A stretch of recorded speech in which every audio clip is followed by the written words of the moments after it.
అందరికీ నమస్కారం. మనం ఇంతకుముందు కూడా ఒక ప్రెస్ మీట్ పెట్టాం. తర్వాత ఎందుకు పెట్టాల్సి వచ్చిందంటే ఇంతకుముందు చాలా సమస్యల గురించి మనం మాట్లాడితే ఈసారి మీ సమస్య గురించి మాట్లాడడానికి వచ్చా. అంటే నాకు ఈరోజు చాలా బాధగా ఉంది. విజయసాయిరెడ్డి అనే ఒక వ్యక్తి మీడియాను పట్టుకొని ఎట్టబడితే అట్ట మాట్లాడినాడు. ఒరే సాంబడు, రాధాకృష్ణుడు, వంశీగాడు. ఇక్కడ ఏంటంటే ఏ పార్టీకి సంబంధించిన మీడియాని మాత్రం దయచేసి అనుకోకూడదు. ఈ ఒక్క విషయంలో కరోనా అనేది ఒక ఊరికి రాలా, ఒక గ్రామానికి రాలా, ఒక ప్రాంతానికి రాలా, ఒక జిల్లాకి రాలా, ప్రపంచం మొత్తానికి వచ్చింది. వ్యాక్సిన్ వేసుకున్నారు, మాస్కులు ధరించారు. కాబట్టి సేమ్ ఈ విజయసాయిరెడ్డి అనే వ్యక్తి మాట్లాడే మాటలు మీడియాకు సంబంధించిన ప్రతి ఒక్కరిని కూడా ఇబ్బంది పెట్టినటువంటి మాటలు. రే అనకూడదు. ఎందుకంటే ఒక్క విషయంలో నేను చాలా బాధగా చెప్తున్న మాట ఏంటంటే ప్రెస్ వారికి నేను మనస్ఫూర్తిగా నా శిరస్సు వంచి క్షమాపణలు కోరుకుంటున్నాను. ఎందుకంటే నేను తప్పు చేయలేదు కదా. మరి విజయసాయిరెడ్డి తప్పు చేస్తే నేను ఎందుకు క్షమాపణలు కోరుకుంటున్నానంటే ఆ అక్రమార్కుడు, ఆ అవినీతిపరుడు, ఆ ఉన్మాది, ఆ ఉగ్రవాది మా నెల్లూరుడే. మా నెల్లూరు జిల్లా నుంచి వచ్చాడు కాబట్టే మా నెల్లూరు జిల్లాలో మంచోళ్ళు ఉన్నారు, తెలివైన వాళ్ళు ఉన్నారు, స్వతంత్ర పోరాటంలో పాల్గొన్న వాళ్ళు ఉన్నారు, చాలామందికి సహాయం చేసిన వాళ్ళు ఉన్నారు. కాబట్టి ఈరోజు అతను సరాసరి ఒక మనిషితోనూ, ఒక సాధారణమైన వ్యక్తితో మాటలు మాట్లాడినట్టు నాకు అనిపించలే. ఏరా పోరా అన్న మాటలు అన్నాడు. కాబట్టే నేను మా నెల్లూరు నుంచి వచ్చినటువంటి ఆ మనిషి చేసిన పాపానికి, తప్పుకి, మిమ్మల్ని బాధ పెట్టిన దానికి ఆ నెల్లూరు జిల్లాలో పుట్టిన నేను మనస్ఫూర్తిగా మా నెల్లూరు ప్రజల సమక్షాన నేను మిమ్మల్ని మనస్ఫూర్తిగా క్షమాపణ కోరుకుంటున్నాను. ఇంకా చెప్పాలంటే ప్రెస్కున్న విలువ ఏంటి అంటే చాలా చిన్న చిత్తక విషయం కాదు. అది ఎంతమందికి తెలుసో తెలీదో నాకు తెలియదు. కానీ డెమోక్రసీ అంటే ప్రజాస్వామ్యంలో డెమోక్రసీలో 4 స్టేట్స్ ఉంటాయి. అంటే ఒక 4 స్తంభాలు ఉంటాయి, 4 పిల్లర్లు అంటారు. మన ప్రజాస్వామ్యం నడవడానికి నడవడికకి 4 ఉంటాయి. ఒకటి వచ్చి ఎగ్జిక్యూటివ్ అంటే గవర్నమెంట్, ప్రభుత్వం. రెండోది లెజిస్లేచర్ అంటే అది పార్లమెంటు, అసెంబ్లీ రెండు కలిపినటువంటిది. మూడోది జ్యుడిషియరీ అంటే హైకోర్టు, సుప్రీంకోర్టు, మిగతా అన్ని కోర్టులు. నాలుగోది మీరు గర్వపడగలిగింది, మీరు క్లబ్స్ కొట్టగలిగింది ప్రెస్, మీడియా. 4 ఉంటే ఒకటి గవర్నమెంటు, లెజిస్లేచరు, జ్యుడిషియరీ ఉంటే నాలుగోది ప్రజాస్వామ్యంలో అధికారికంగా ఇచ్చిన హక్కు ప్రెస్. అది సోషల్ మీడియా కావచ్చు, ఎలక్ట్రానిక్ మీడియా కావచ్చు, లేకపోతే ప్రింటింగ్ మీడియా కావచ్చు, ఏ మీడియా అయినా కావచ్చు.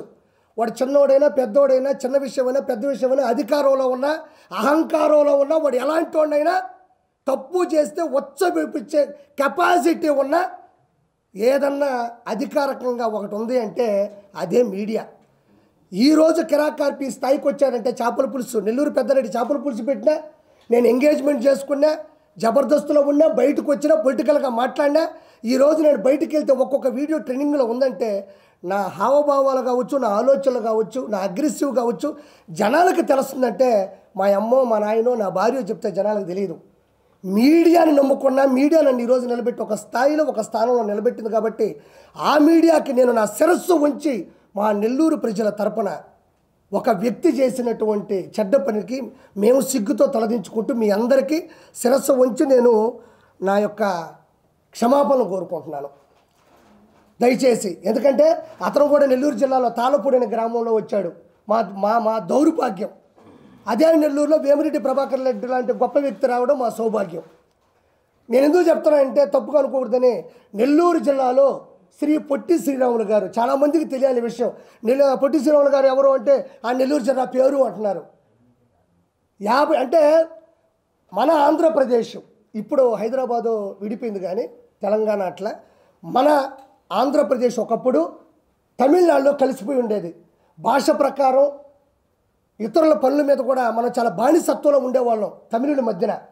ఆ టైంలో నెల్లూరులో పుట్టిన పొట్టి శ్రీరాములు గారు సబర్మతి ఆశ్రమం దగ్గరికి వెళ్ళి, అంటే ఆయన భార్య, ఆయన కూతురు చనిపోయారు, ఆయనకి మనసు చెలించిపోయింది, ఇంకా చేసేదేమీ లేక అన్నదమ్ములకి, అమ్మకి ఆస్తులు ఇచ్చేసి సబర్మతి ఆశ్రమంకి వెళ్ళి ఉప్పు సత్యాగ్రహంలో పాల్గొంటే ఆయన అకుంఠిత దీక్ష పట్టుదల చూసి గాంధీ గారు ఒక మాట అన్నారు, ఒక 10 మంది పొట్టి శ్రీరాములుగాన ఈ ప్రజాస్వామ్యంలో ఉంటే ఏడాదిలో స్వతంత్రం తేవచ్చు అన్నాడు.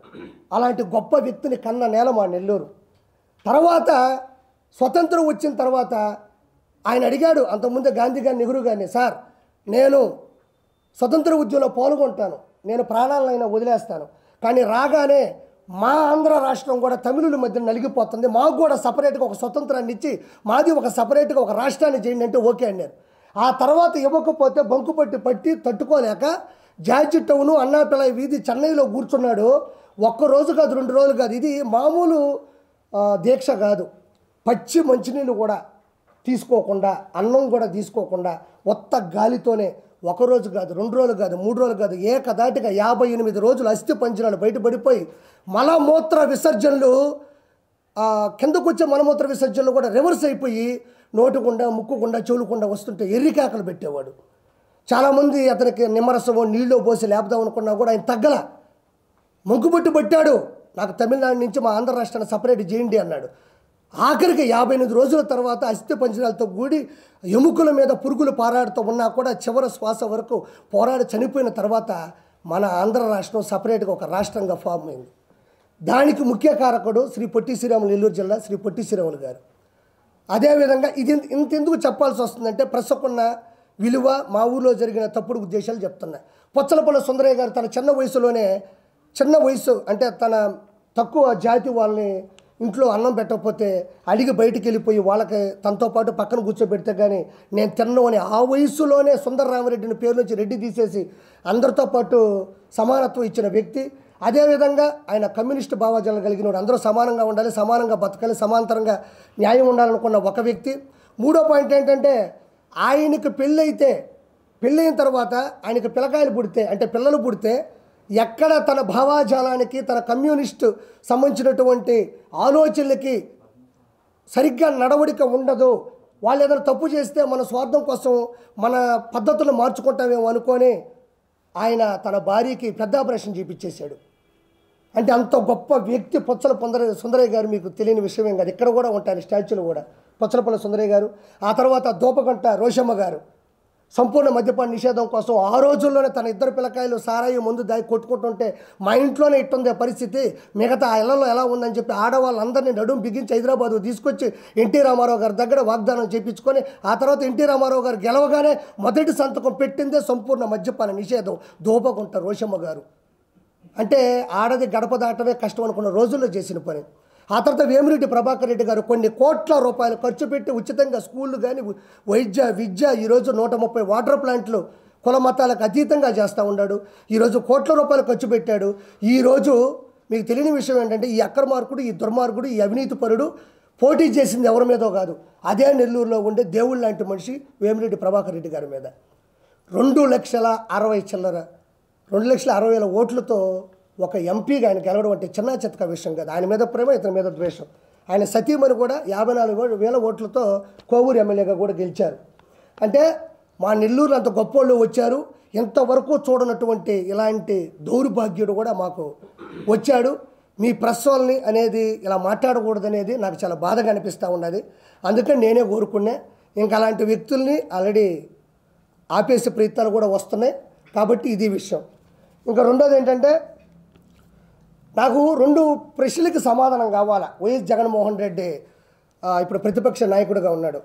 ఏంటంటే ఈ మధ్యన ఒక ఇష్యూ నడిచింది. శాంతి గారు అని ఒక ఆవిడ వచ్చారు, ఆయన హస్బెండ్ పేరు మదన్ మోహన్ గారు. తర్వాత మన విజయసాయిరెడ్డి, రంగంలోకి వెళ్తే సుభాష్ రెడ్డి, నలుగురి మధ్యన ఒక స్టోరీ నడుస్తూ ఉంది. నేనేమంటున్నా అంటే విజయసాయిరెడ్డి DNA టెస్ట్కి వెళ్తాడా లేదా, వైఎస్ జగన్మోహన్ రెడ్డి అసెంబ్లీకి వస్తాడా రాడా? నాకు 2 క్వశ్చన్లు జగన్మోహన్ రెడ్డి ప్రభుత్వాన్ని నేను హెచ్చరిస్తున్నా. DNA టెస్ట్కి విజయసాయిరెడ్డి వెళ్తాడా లేదా, జగన్మోహన్ రెడ్డి అసెంబ్లీకి వస్తాడా రాడా? ఇప్పుడు ఒక నిమిషం అండి, మా ఇంట్లోనో లేదా పక్క ఇంట్లోనో ఇంకో పక్క ఇంట్లోనో లేదా ఇంకొక చోట ఏదో ఆడవాళ్ళతో ఒక సమస్య జరిగింది, ఒక వ్యక్తి వచ్చాడు, ఇలా జరిగింది. విజయసాయిరెడ్డి అనే వ్యక్తి నా భార్య నాతో అనిందండి శాంతి గారు, ఏమనిందంటే ఆయనకి పిల్లలు లేరు కావాలని ఏదో ఒక ఇష్యూ నడిచింది. అది నేను మళ్ళీ ప్రత్యేకించి చెప్పి ఆడవాళ్ళ విలువను కానీ ఆడవాళ్ళ గురించి తప్పుగా మాట్లాడడం చిత్రీకరించడం నాకు నచ్చట్లే. అది జనాలకు తెలుసు కాబట్టి నేను ఒక చిన్న ఇంప్లిమెంట్ చేసి చెప్పేశాను అంతే.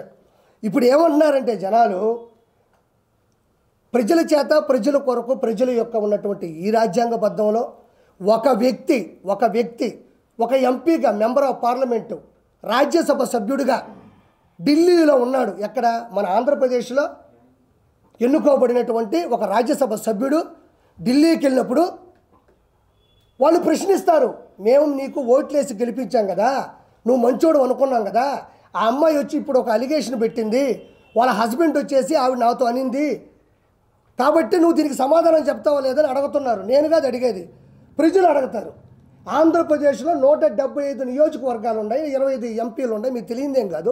వాళ్ళందరూ కూడా ప్రజలు ఈరోజు నిలదీస్తున్నారు, నిందిస్తున్నారు. ఏమని విజయ్ ఏమంటాడంటే దానికి వచ్చిన మాట చెప్తాడు. ఏం మాట చెప్తాడంటే ఆ అమ్మాయే చెప్పింది, ఆయన వయసు ఎంత, నా వయసు ఎంత, నీ వయసు ఎంత, నా వయసు ఎంత అనేది డిఎన్ఏ టెస్టా? నేను ఎప్పుడు తప్పే చేయను, నా పేరు విజయసాయి రెడ్డి అని గట్టిగా అరిస్తే విజయసాయి అది డిఎన్ఏ టెస్ట్ అవుతుందా? వెంకటేశ్వర సన్నిధిలో వచ్చిన ప్రమాణం చేస్తా అంటాడు, ఇది డిఎన్ఏ టెస్ట్ అవుతుందా? మరి అలా అనుకుంటే ఈరోజు సివిల్ కేసులు ఉన్నాయి, క్రైమ్ కేసులు ఉన్నాయి, రకరకాల హత్యాకాండ కేసులు ఉన్నాయి, 302 సెక్షన్ ప్రకారం ఉన్నారు, జీవిత ఖైదు అనిపించే వాళ్ళు ఉన్నారు.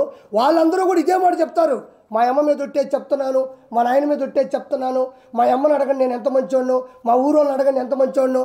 ఈ మాటలు అనేటివి ప్రజా పరిపాలనలో సరిపోతాయా? ఈ మాటలు గట్టిగా అరిచినంత మాత్రానో నేను ఎలాంటి వాడినో మీకు తెలియదు అనే మాటలు తాత్కాలికం, ఏదో సరదాగా విని ఊగుట్టు వదిలేసేటి తప్ప వీటికంటూ కొన్ని టెస్టులు ఉంటాయి. డిఎన్ఏ టెస్ట్ ఉంటుంది. ఆ డిఎన్ఏ టెస్ట్లో ఒక ఇంటర్వ్యూకి ఇచ్చేస్తే ఒక 10-15 నిమిషాలు ఒక రోజు చూసి ఆ జీన్స్ కరెక్ట్గా ఉందా లేదా ఏంది అనేది ఒకటి చెప్పేస్తారు. ఇవన్నీ ఎందుకు? తప్పే ఉంది. ఒక ప్రభుత్వం ముందుకెళ్ళేటప్పుడు 4 అలిగేషన్స్ వస్తాయి, నలుగురు మన మీద అరుస్తూ ఉంటారు. ప్రజాస్వామ్యంలో ప్రజల చేత ఎన్నుకోబడ్డ వాళ్ళం కాబట్టి, మనం ఢిల్లీ వరకు వెళ్ళినటువంటి రాజ్యసభ సభ్యుడు కాబట్టి, ప్రజలకి నమ్మించాల్సిన అవసరం మనకు ఉంది కాబట్టి నోరు మూసుకొని మనం ఏం చేయాలంటే డిఎన్ఏ టెస్ట్కి అధికారికంగా ఏదో ప్రైవేటు బద్దీకరణ అవసరం లేదు, కోర్టు ద్వారానో లేకపోతే ఒక గవర్నమెంట్ అధికారంగా ఇచ్చే డిఎన్ఏ టెస్ట్గా ప్రజల సమక్షంలో లోపలికి వెళ్తావు వస్తావు వాళ్ళు చెప్తారు. అన్నీ మీకు తెలియదా? ఈరోజు అసెంబ్లీలోకి వెళ్తే గెలిచిన ప్రతి శాసనసభ్యుడు ప్రమాణ స్వీకారం చేస్తాడు, ఇది చట్టబద్ధం. క్యాబినెట్ మినిస్టర్లు చేస్తారు చట్టబద్ధం, సీఎం చేస్తారు చట్టబద్ధం, డిప్యూటీ సీఎం, అలానే ప్రతిదానికి ఒక చట్టం ఉంటుంది. కాబట్టి ఇవన్నీ వేస్ట్ మాటలు. అతను ఒకటే అంటున్నాడు, ఏమంటున్నాడంటే సార్ నాకు డైవర్స్ ఇవ్వలేదు, నాకు ఇచ్చిన డైవర్స్ కరెక్ట్ కాదు, నాకు డైవర్స్ ఇవ్వలేదు, నాకు డైవర్స్ ఇచ్చేసని చెప్పి పేపర్లో నకిలీ చూపిస్తుంది. 2021-22లో పుట్టినరోజు జరిగినప్పుడు కూడా కేకు మీద మా ఇద్దరు పేర్లు రాసున్నారు.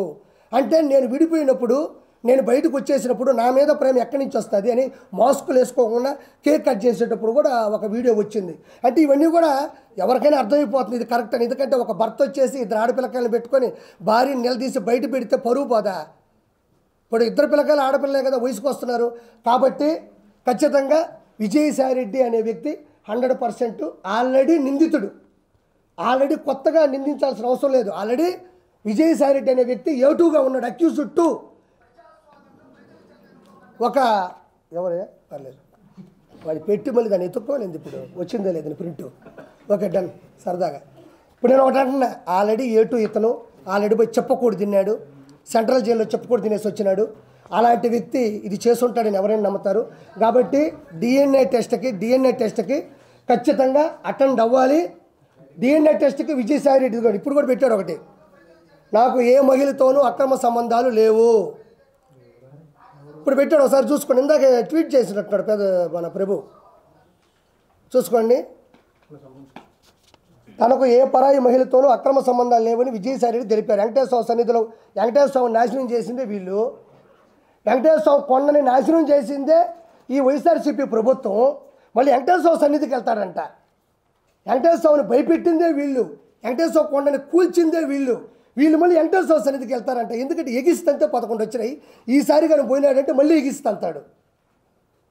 తర్వాత వచ్చి ఆ అమ్మాయి నాకు కూతురుతో సమానం అన్నాడు. ఇవన్నీ వేస్ట్ మాటలు నేను కూడా చెప్తా. మాటలు చెప్తే అవో పనులు కావాలా. ఎవరో ఒక ఇంట్లో జరుగుంటే వాళ్ళు పడతారు, కోర్టుకు వెళ్తారు, ప్రపంచానికి తెలిసేది కాదు. ఈయన రాజ్యాంగబద్ధంగా ఇప్పుడు చేయాలా. ఇంకోటి, విజయసాయిరెడ్డి ఇంత పెద్ద పొరపాటు చేసి ఇంత పెద్ద అలిగేషన్ జరుగుతుంటే, వైఎస్ఆర్సీపీకి ఇంత పెద్ద డ్యామేజ్ జరుగుతుంటే జగన్మోహన్ రెడ్డి ఆడున్నాడు. జగన్మోహన్ రెడ్డి దీని గురించి ఎందుకు మాట్లాడడం లేదు? ప్రెస్ గురించి అంత రేపో గీ అని మాట్లాడుతూ ఉంటే, ఏమండి అది పెద్ద తప్పు అండి, మీరు తప్పు చేశారు, ప్రెస్ వాళ్ళకి క్షమాపణ చెప్పాలని కూడా ఏ మాట అతను అనలేదు. అంటే ఆ ఉన్మాది ఇంకా మారలేదు. ఇంకోటి కూడా నేను చాలా గట్టిగా చెప్తున్నా, విజయసాయిరెడ్డి ఖచ్చితంగా ప్రెస్కి కంపల్సరీ క్షమాపణ చెప్పి తీరాలా. దీని మీద ప్రెస్ వాళ్ళు కానీ మీ యూనిటీ కూడా చాలా గట్టిగా ఉంటుంది. పిఆర్ వాళ్ళ సమక్షంలో కానీ మీరు చేసే పద్ధతి కానీ మీరు నిలదీస్తారు. అదే మీకే సమస్య వచ్చినప్పుడు మీరు చెప్తూ కొట్టినంత సమాధానం ఇవ్వకపోతే ఇది ప్రతి ఒక్కరికి ప్రెస్ అనేది చులకనయ్యే అవకాశం 100% ఉంది. నేను దయచేసి ప్రెస్ సమక్షంలో ప్రెస్ ముందు మాట్లాడుతున్నా. దయచేసి విజయసాయిరెడ్డి అనే ఒక దొంగ, ఒక అవినీతిపరుడు, ఒక అక్రమార్కుడు ఆంధ్ర రాష్ట్రాన్ని సమూలంగా నాశనం చేయడంలో కంకణం కట్టుకున్న విజయసాయిరెడ్డి, లక్షల కోట్లు అడ్డగోలుగా సంపాదించిన విజయసాయిరెడ్డి ప్రెస్కి 100% ఎక్కడ ఒక పార్టీ ప్రెస్ కాదు, ఓవరాల్గా చూస్తే ప్రెస్ ఇది. మీ మనోభావాలు చాలా వరకు దెబ్బతిన్నాయి కూడా. దయచేసి అతని దగ్గర క్షమాపణ చెప్పించేంత వరకు మీరు గట్టిగా ఉండాలని మనస్ఫూర్తిగా నేను మీ తరపున కోరుకుంటున్నా.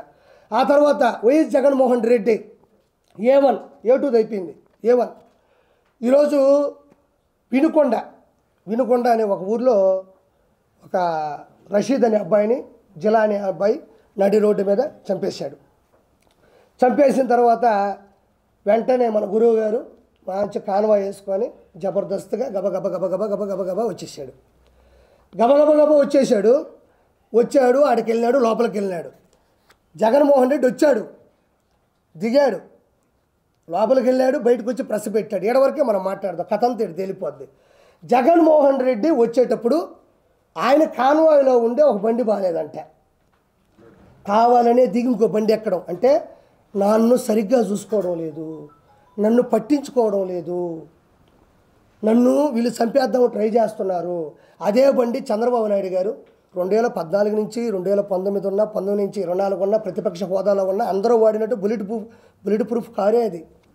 మనం గెలవాలా. ఇప్పుడు ప్రతిపక్ష హోదా కావాలన్నా 18 సీట్లు కావాలా. మనం అలాంటి కాన్వాయ్ కావాలన్నా మనం గెలవాలా.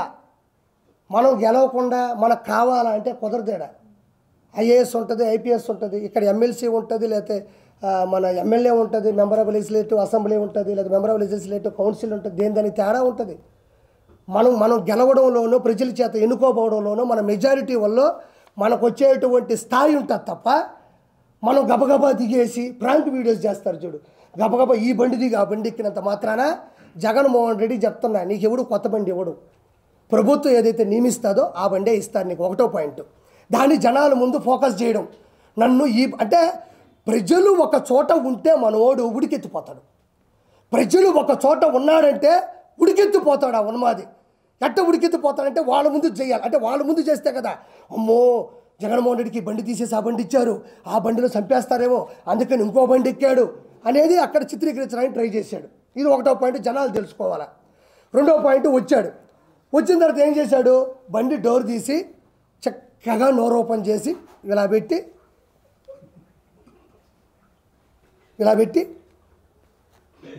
అన్నాడు. నిజంగా అన్నాడా లేదా? అన్నాడు, 100% అన్నాడు. ఒరే మనం ఏం మనుషులవి, మనం ఏడుండాము. ఒక మనిషి అక్కడ రక్తపాతలో తలకాయ తెగిపడిపోయి 2 చేతులు తెగిపోయి ఆడ పడిపోయి చచ్చిపోయి వాళ్ళు ముస్లింలు మైనారిటీ అక్కడ పడుకొని ఏడుస్తూ ఉంటే మనోడు బండి దిగడం ఒక సినిమా. 4 పార్ట్లు చెప్తున్నా ఈ సినిమాలో నేను. మొదటి పార్ట్ బండి దిగే ఒక పార్ట్, రెండో పార్ట్ డోర్ ఇట తీసి ఇట్ట పెట్టి చేతులు ఇట్ట పెడతాడు, మళ్ళీ ఈ 2 ఇట్ట గొవ్వగా ఇట్ట పెట్టి ఇట్ట పెడతాడు. ఆడ మనిషి చచ్చిపోయి ఉన్నాడు. ఎవరన్నా అడ్డొచ్చినప్పుడు నువ్వు ప్రజాస్వామ్యంలో ఒకసారి సీఎం అయినోడు, చీఫ్ మినిస్టర్ ఆఫ్ ఆంధ్రప్రదేశ్ అయినోడివి, 5 సంవత్సరాలు పరిపాలించినోడివి, అక్కడ అంత పెద్ద విపత్తు జరిగినప్పుడు వాళ్ళ అమ్మ నాయన అక్కడ కూర్చొని ఏడుస్తుంటే నిజంగా నువ్వు మనిషి అయి ఉంటే, నిజంగా జగన్మోహన్ రెడ్డి నిజంగా మనిషి అయి ఉంటే ఫస్ట్ నువ్వే కదా డోర్ తీసింది, నీకు కూడా పోలీస్ సెక్యూరిటీ ఉంటుంది కదా, నీ బండి మీద అడ్డంగా ఎవడిచ్చి పడిపోతాడు? నువ్వు కావాలనే డోర్ తీయడు, కావాలనే బండి తీయడు, దాని మీద జనాలు పెట్టడం, నా రేంజ్ ఇది కాదు అని చెప్పడం. ఇది ఎప్పుడు చెప్పాలబ్బా? ఏదైనా క్యాంపెయిన్ జరిగేటప్పుడు, ఎలక్షన్స్ ముందు రోజో, లేకపోతే ఒక శుభకార్యానికి వెళ్ళేటప్పుడు, లేకపోతే ప్రజల కోసం వెళ్ళి మాట్లాడేటప్పుడు, సభలకు వెళ్ళేటప్పుడు చేస్తారు. మనిషి చనిపోయి విపత్తుతో ఉన్నప్పుడు చేస్తారా? అక్కడ కూడా ప్రమోషనే, ఇది నాస్తాయి, ఇది నాస్తాయి, ఇది నాస్తాయి. రెండో సినిమా అయిపోయింది. దాన్ని సాక్షి పేపర్లు ఏం పెట్టారు తెలుసా? జగన్కి క్రేజ్ ఏమాత్రం తగ్గలేదు, వినుకొండలో విపత్తు, జగన్ హాజరు, ఇది 9వ 10వ ఈ తమ్నీలు. జగన్ క్రేజు ఏమాత్రం తగ్గలేదు. ఎవడైనా మనిషి అన్నాడు, మృగజాతి పుట్టాడు తప్ప, ఇదిగా తప్ప ఎవరైనా మనిషి అన్నాడు విపత్తులో వినుకొండలో ఒక సంచలనం జరిగితే జగన్ క్రేజు ఏమాత్రం తగ్గలేదు అని ఎక్కడైనా ఏ పేపర్లోనే వేస్తారా, ఏ టీవీలోనే వేస్తారా? ఒకసారి యూట్యూబ్లో తొంగి చూడండి ఒకసారి. అది ఎంతవరకు సమంజసం? ఇందుకు గత అతను ఓడిపోయింది, ఇందుకు గత అతను 11 సీట్లు వచ్చింది. ఇంకొకటి మూడో సినిమా, లోపల పోయాడు, లోపల డ్యాన్స్ వేస్తుంది, లోపల గుండెకాయ కొట్టుకుంటుంది, జగనన్న జగనన్న జనమంతా నీ వెంటే. జగన్ ఉంటే ఆడిపోయినారు, జనమంతా నీ అంటుంటే 11 సీట్లు ఎందుకు వచ్చినాయి నీకు? ఆడ కూర్చున్నాడు, ఆడ కూర్చోకొని వాళ్ళందరినీ పెట్టుకొని, మైండ్ చెడిపోయింది ఆ మనిషికి, పెట్టుకొని ఇంకా స్టార్ట్ చేశాడు. ఏం కాదమ్మా, నీ కొడుకుకి న్యాయం జరుగుతుంది, నేను ప్రతిపక్ష హోదా లేకపోయినా ప్రతిపక్ష నాయకుడిగా ఉన్నాను, నేను పోరాడతాను, నేను నిలదీస్తాను, నీ బిడ్డ పోవడం నాకు బాధగా ఉంది. ఆడిపోయి అమ్మ ఒడమ్మా మనిషికి 15,000 అన్నాడమ్మా, ఒకరికి 15, ఇద్దరికి 30 చెప్తారా? వాళ్ళకి అర్థంగా నోరు తెరుచుకొని చూస్తూ ఉన్నారు. అతను కూడా ఏమన్నా ఏడుస్తాడేమో, అతను కూడా ఏడిస్తే మనం కూడా పైన పడిపోయి ఏడద్దాం, బాధ ఉండట్లేదు ఎవరికైనా, బాధ ఉండట్లేదు ఎవరికైనా. మనం కూడా అమ్మ నాయన చచ్చిపోయినప్పుడు తట్టకని ఎవరు వస్తే పైన పడి ఏడ్చేస్తాం. వాళ్ళంత బాధ తప్ప హృదయంతో ఉంటే ఇతను పోయి మనిషికి 15,000, ఇంకోడికి 30-45,000 అన్న, వాళ్ళు బెత్తరపోయి చూస్తున్నారు. ఇవన్నీ ఏడెందుకు చెప్తున్నాడు అంటే అతనికి ఎక్కడ ఏం మాట్లాడాలో తెలియనంత మనస్తాపానికి గురైపోయినాడు, మనస్సు చెలించిపోయింది, ఒక సైకో అయిపోయినాడు. అతను ఎర్రగడ్డ మెంటల్ హాస్పిటల్లో చేర్పించడంలో ఎటువంటి సందేహం లేదు. DNA టెస్ట్ తర్వాత జగన్మోహన్ రెడ్డి మానసిక టెస్ట్ కూడా చేయాలా, ఇది 100% అయిపోయింది. అక్కడికి పోయి ఎవరైనా అమ్మఒడి గురించి మాట్లాడతారా? దాని తర్వాత బయటకు వచ్చాడమ్మా, బయటకు వచ్చినప్పటి నుంచి వణకుతున్నాడు ఆ మనిషి. ఎందుకంటే అక్కడ ఉండేది ఒక సాక్షి మాత్రమే కాదు కదా, 100-150 ఛానళ్ళు ఉన్నాయి. ఎవరు ఏం అడుగుతారో, ఎవరు ఏం అడుగుతారో, ఏది అడిగితే మనం సమాజం చెప్పండి టకటకటకటి పెట్టేశాడు అంతే. ఇంకా టకటక 1 by 1 వెళ్తున్నాడు. ఇది తప్పు. కళ్ళు మూసు కళ్ళు తెరిస్తే మన ప్రభుత్వం వచ్చేస్తుంది. రాష్ట్రపతి పాలన కావాలా, ఈవీఎం ట్యాంపరింగ్లు, ఫస్ట్ ప్రత్యేక హోదా కావాలా, తర్వాత ప్రతిపక్ష హోదా కావాలా, తర్వాత ఈవీఎం ట్యాంపరింగ్లు, ఆ తర్వాత కళ్ళు మూసు కళ్ళు తెరిస్తే 5 సంవత్సరాలు అయిపోతాయి. ఆ తర్వాత రాష్ట్రపతి పాలన కావాలా. పెట్టుకున్నాడు, చదువుకుంటూ వెళ్తా ఉన్నాడు. పాపం ఎవరో ఒక వ్యక్తి వచ్చి మధ్యలో సార్ అన్నాడు, నువ్వు ఆంధ్రజ్యోతి అన్నాడు. సార్ అంటే మొహం చూసిన తర్వాత కింద చూస్తే కదా ఆంధ్రజ్యోతి ఏదో తెలుస్తుంది. గబక్క నీది ఆంధ్రజ్యోతి అని అతని మీద సీరియస్ అయిపోయినాడు. ఎందుకు సీరియస్ అయిపోయినాడు? అతను ఒకటి రాసుకో ఉన్నాడు, అది రాసుకుని అతను పంపించేసాను. మీరు మధ్యలో క్వశ్చన్ అడిగితే మీరు ఏం క్వశ్చన్లు అడతారు తెలుసా? సార్ మాచర్ల నియోజకవర్గంలో గుండ్లపాడు అనే గ్రామంలో తోటా చంద్రయ్యని జై చంద్రబాబు అన్నారని కట్టం కోసేశారు, అప్పుడు మీరు ఎందుకు పరామర్శించలేదు అని మీరు అడగతారని భయంతో మీ మీద కసురుకున్నాడు. అమర్నాథ్ గౌడ్ని ఒక 10వ తరగతి చదువుతున్న కుర్రాడు వాడు అక్కను పట్టుకొని ఏదో తప్పుడు మాట్లాడి ర్యాగింగ్ చేస్తే తట్టుకోలేక నిలదీస్తే కిరోసిన్ పోసి కాల్చేస్తే మీరు ఎందుకు పరామర్శించలేదని మీరు అడగతారని భయపడ్డాడు. అనంతబాబును ఒక ఎమ్మెల్సీ తన డ్రైవర్ సుబ్రహ్మణ్యం చంపి డోర్ డెలివరీ చేస్తే ఆ రోజు మీరు ఎందుకు వచ్చి పరామర్శించలేదని మీరు అడగతారని భయపడ్డాడు. సొంత బాబాయిని గొడ్డలు పెట్టుకుని ఎర్రగంగిరెడ్డి, దస్తగిరి, వీళ్ళందరూ సునీల్ కుమార్ ఎవడు యాదవ్ కావచ్చు, అవినాష్ రెడ్డి కావచ్చు, ఒక 5-6 మంది అక్యూజులు కలిసి మీ బాబాయిని చంపేస్తే ఆ రోజు కూడా మాట్లాడి వెళ్ళిపోయావు, కానీ కన్నీళ్ళు మీరు ఎందుకు పెట్టలేదని మీరు అడగతారని చెప్పేసి ఆ వ్యక్తి భయపడిపోయాడు. లేకపోతే ప్రెస్ వాళ్ళు అడిగే క్వశ్చన్లకి ఇవ్వడం నా బాధ్యత. మొన్న కూడా చాలామంది నేను మాట్లాడిన తర్వాత 4-5 క్వశ్చన్లు అడిగారు. నేను మాట్లాడేది మీరు టెలికాస్ట్ చేయడానికి వచ్చిన పని అయితే మీరు ప్రెస్ వాళ్ళు ఎవరు? మీకు వచ్చిన క్వశ్చన్లు, డౌట్లు, నన్ను నిలదీయడం, నన్ను ప్రశ్నించడం, నన్ను ఎదిరించడం, అవసరమైతే నన్ను బెదిరించడం అనేది ప్రెస్. ఆ విధంగా అతను పట్టుకొని నానా మాటలనేసి అక్కడి నుంచి అంతకుముందు కూడా ఏదో పిన్నెల్లి రామకృష్ణారెడ్డి గురించి మాట్లాడుతున్నప్పుడు కూడా ఏదో లాస్ట్ క్వశ్చన్ అడుగుతుంటే వెళ్ళిపోయాడు. అంటే ప్రజలని ఏదో మభ్య పెడదామంటే అందరూ చదువుకున్న వాళ్ళు 170 సీట్లు 164 శాసనసభ్యులు గెలిచారు, 21 ఎంపీ వచ్చింది. నేను ఈరోజు ఒకే ఒక మాట మాట్లాడుతూ ఉన్నా. 26 జిల్లాల్లో ఉండే 175 నియోజకవర్గాల్లో పులివెందుల, రాజంపేట, బద్వేలు, పొంగనూరు, తంబాలపల్లి, తర్వాత వచ్చేసి దర్శి, ఎర్రగొండపాలెం, మంత్రాలయం, ఆలూరు, పాడేరు, అరకు 11 నియోజకవర్గాలు మాత్రం ఎందుకు గెలిచినాం? కడప, రాజంపేట, తిరుపతి, అరకు 4 ఎంపీ సీట్లు మాత్రం ఎందుకు గెలవాల్సి వచ్చింది? 11 నియోజకవర్గాలు 4 ఎంపీ సీట్లు మాత్రం గెలవాల్సినంత అవసరం ఏముంది? జనాలు ఆ రోజు కూడా చెప్పులతో కుట్టి చేత్కరించారు. ఈ రోజు కూడా నేనేమంటున్నా అంటే నా బాధ ఏమీ లేదు. ఫైనల్గా మీరు చెప్పేది ఒకటే, ఇతను రావణ కాష్టం సృష్టిద్దామని బీహార్ నుంచి కొన్ని వేల మంది జనాలు తీసుకొని వచ్చేస్తున్నాడు. నేను ఆ రోజు కూడా కొత్తగా ప్రెస్ మీట్ పెట్టిన ప్రతిదీ జరిగింది. 140 నుంచి 160 సీట్లన్నా, వేమిరెడ్డి గారు గెలుస్తారన్నా, పవన్ కళ్యాణ్ గారు భారీ మెజారిటీతో గెలుస్తారన్నా, తిరుగులేని మెజారిటీ కూటమి గెలుస్తారని చెప్పిన జగన్మోహన్ రెడ్డి వెంకటేశ్వర స్వామి చేత కాలుతో తన్నించబడతాడని కూడా మీకు చెప్పిన.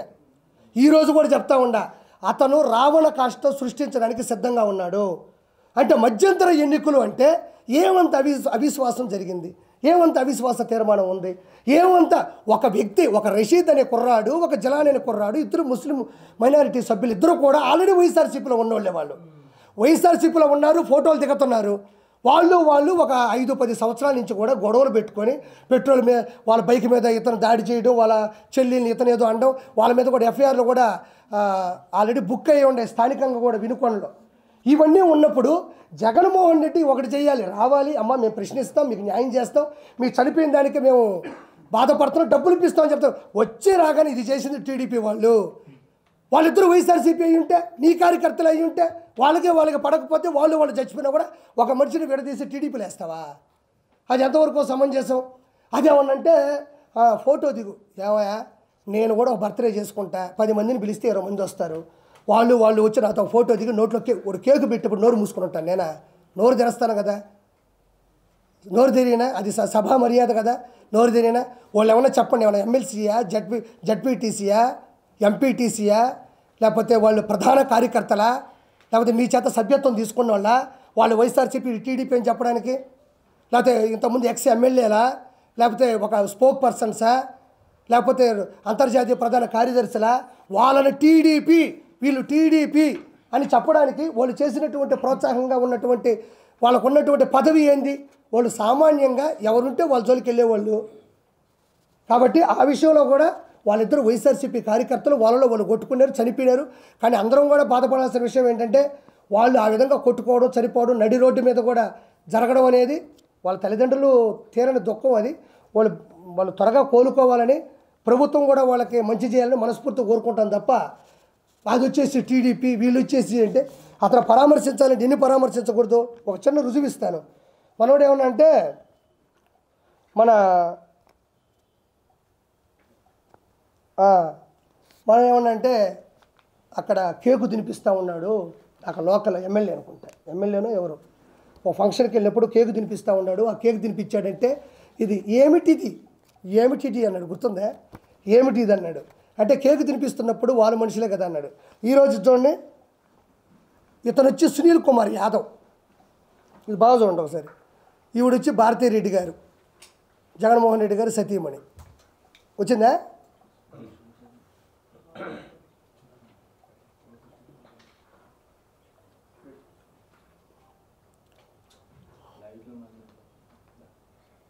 ఓకేనా? అంటే ఈ సునీల్ కుమార్ యాదవ్ అనే వ్యక్తి ఎర్రగంగిరెడ్డి, దస్తగిరి, భాస్కర్ రెడ్డి, తర్వాత అవినాష్ రెడ్డితో పాటు మన వివేకానంద రెడ్డి గారిని చంపిన కేసులో ప్రధాన నిందితుడు. ఆల్రెడీ అతని మీద కేసు ఫైల్ ఉంది, ఎప్పుడు జైలుకి వెళ్తారో తెలియదు. ఈ సునీల్ కుమార్ యాదవ్ అనే వ్యక్తి, ఓకేనా, ఈ సునీల్ కుమార్ యాదవ్ అనే వ్యక్తి భారతీరెడ్డి గారితో ఫోటో దిగున్నాడు. ఇదే సునీల్ కుమార్ యాదవ్ అనే వ్యక్తి అవినాష్ రెడ్డితో కూడా ఫోటో దిగున్నాడు. మీరు కాబట్టి ఫేస్బుక్లోకి వెళ్ళి చూసుకోండి. అంటే ఈ సునీల్ కుమార్ యాదవ్ అనే వ్యక్తి వైఎస్ వివేకానంద రెడ్డి గారి హత్యలో ప్రధాన నిందితుడిగా ఉంటే, ఇప్పుడు ఈ మర్డర్ చేయించింది జగన్మోహన్ రెడ్డి గారు సతీమణి. ఆ సినిమాలు చెప్తారు, పోకిరి సినిమాలో నేను అమితాబ్ బచ్చన్తో తీసుకున్న ఫోటో ఉంది, సచిన్ గారితో తీసుకున్న ఫోటో ఉంది, నాకు వాళ్ళకి ఏ సంబంధం ఉండదు, కానీ వాళ్ళకే నాకు ఈ సంబంధం లేదని తెలియడానికి 30 సంవత్సరాలు పడుతుంది. అప్పటికి నేను ఆ కేసు ఎట్టనో కొట్టిస్తేస్తున్న పరిస్థితి తప్ప. ఆ సునీల్ యాదవ్ భారతిరెడ్డి గారితో ఫోటో దిగున్నాడు, అవినాష్ రెడ్డి గారితో ఫోటో దిగున్నాడు. అంటే ఫోటోలు దిగితే అది ప్రథమ సాక్ష్యమా? ఫోటో అనేది ఏముందండి, ఒక పిక్చర్. అది వాళ్ళందరూ కూర్చొని మందు తాగుతూ వాడిని వేసిరన్న ఏమన్నా వీడియో ఉందా, లేకపోతే ఏమన్నా ఆడియో ఉందా? లేదు కదా. కాబట్టి నేను చెప్పేది ఏంటంటే, నేను ఒకటే కోరుకుంటున్నా, ఏదో రాష్ట్రపతి పరిపాలన కావాలా, నేను ఢిల్లీలోకి ఇచ్చి మాట్లాడతాను, నేను ఒక మాట్లాడుతూ ఉండా. ఎవరైనా చచ్చిపోతే బెంగళూరు ప్యాలెస్లో కూర్చొని మందు హక్కుంటా, బెంగళూరు ప్యాలెస్లో కూర్చొని మంచి ఓటకా వేసుకుంటా తాగతా, ఎవరైతే చచ్చిపోతే చెప్పండి, శవం అని పెడితే చెప్పండి, కార్లు వేసుకొని వచ్చేస్తా, అక్కడ మాట్లాడేస్తా అంటున్నాడు జగన్మోహన్ రెడ్డి. నీకు దమ్ముంటే, నువ్వు నిజంగా వైఎస్ఆర్సీపీ అధ్యక్షుడు అయితే, నువ్వు నిజంగా మనిషివి అయితే, నీకు దమ్ముంటే అసెంబ్లీకి వచ్చి మాట్లాడు. ఎవరన్నా చనిపోతేనో, ఎవరన్నా బాధలో ఉంటేనో అక్కడికి వెళ్ళి చనిపోయినోడేమో వైఎస్ఆర్సీపీ, చనిపోయినోడేమో టీడీపీ అని మాట్లాం కాదు. జగన్మోహన్ రెడ్డికి కలేజా ఉంటే, దమ్ముంటే, ఒంటరిగా గెలిచాను, ఒంటరిగా పోరాడాను, ముగ్గురు వచ్చి నా మీద పడ్డారు అంటున్నాడు కదా.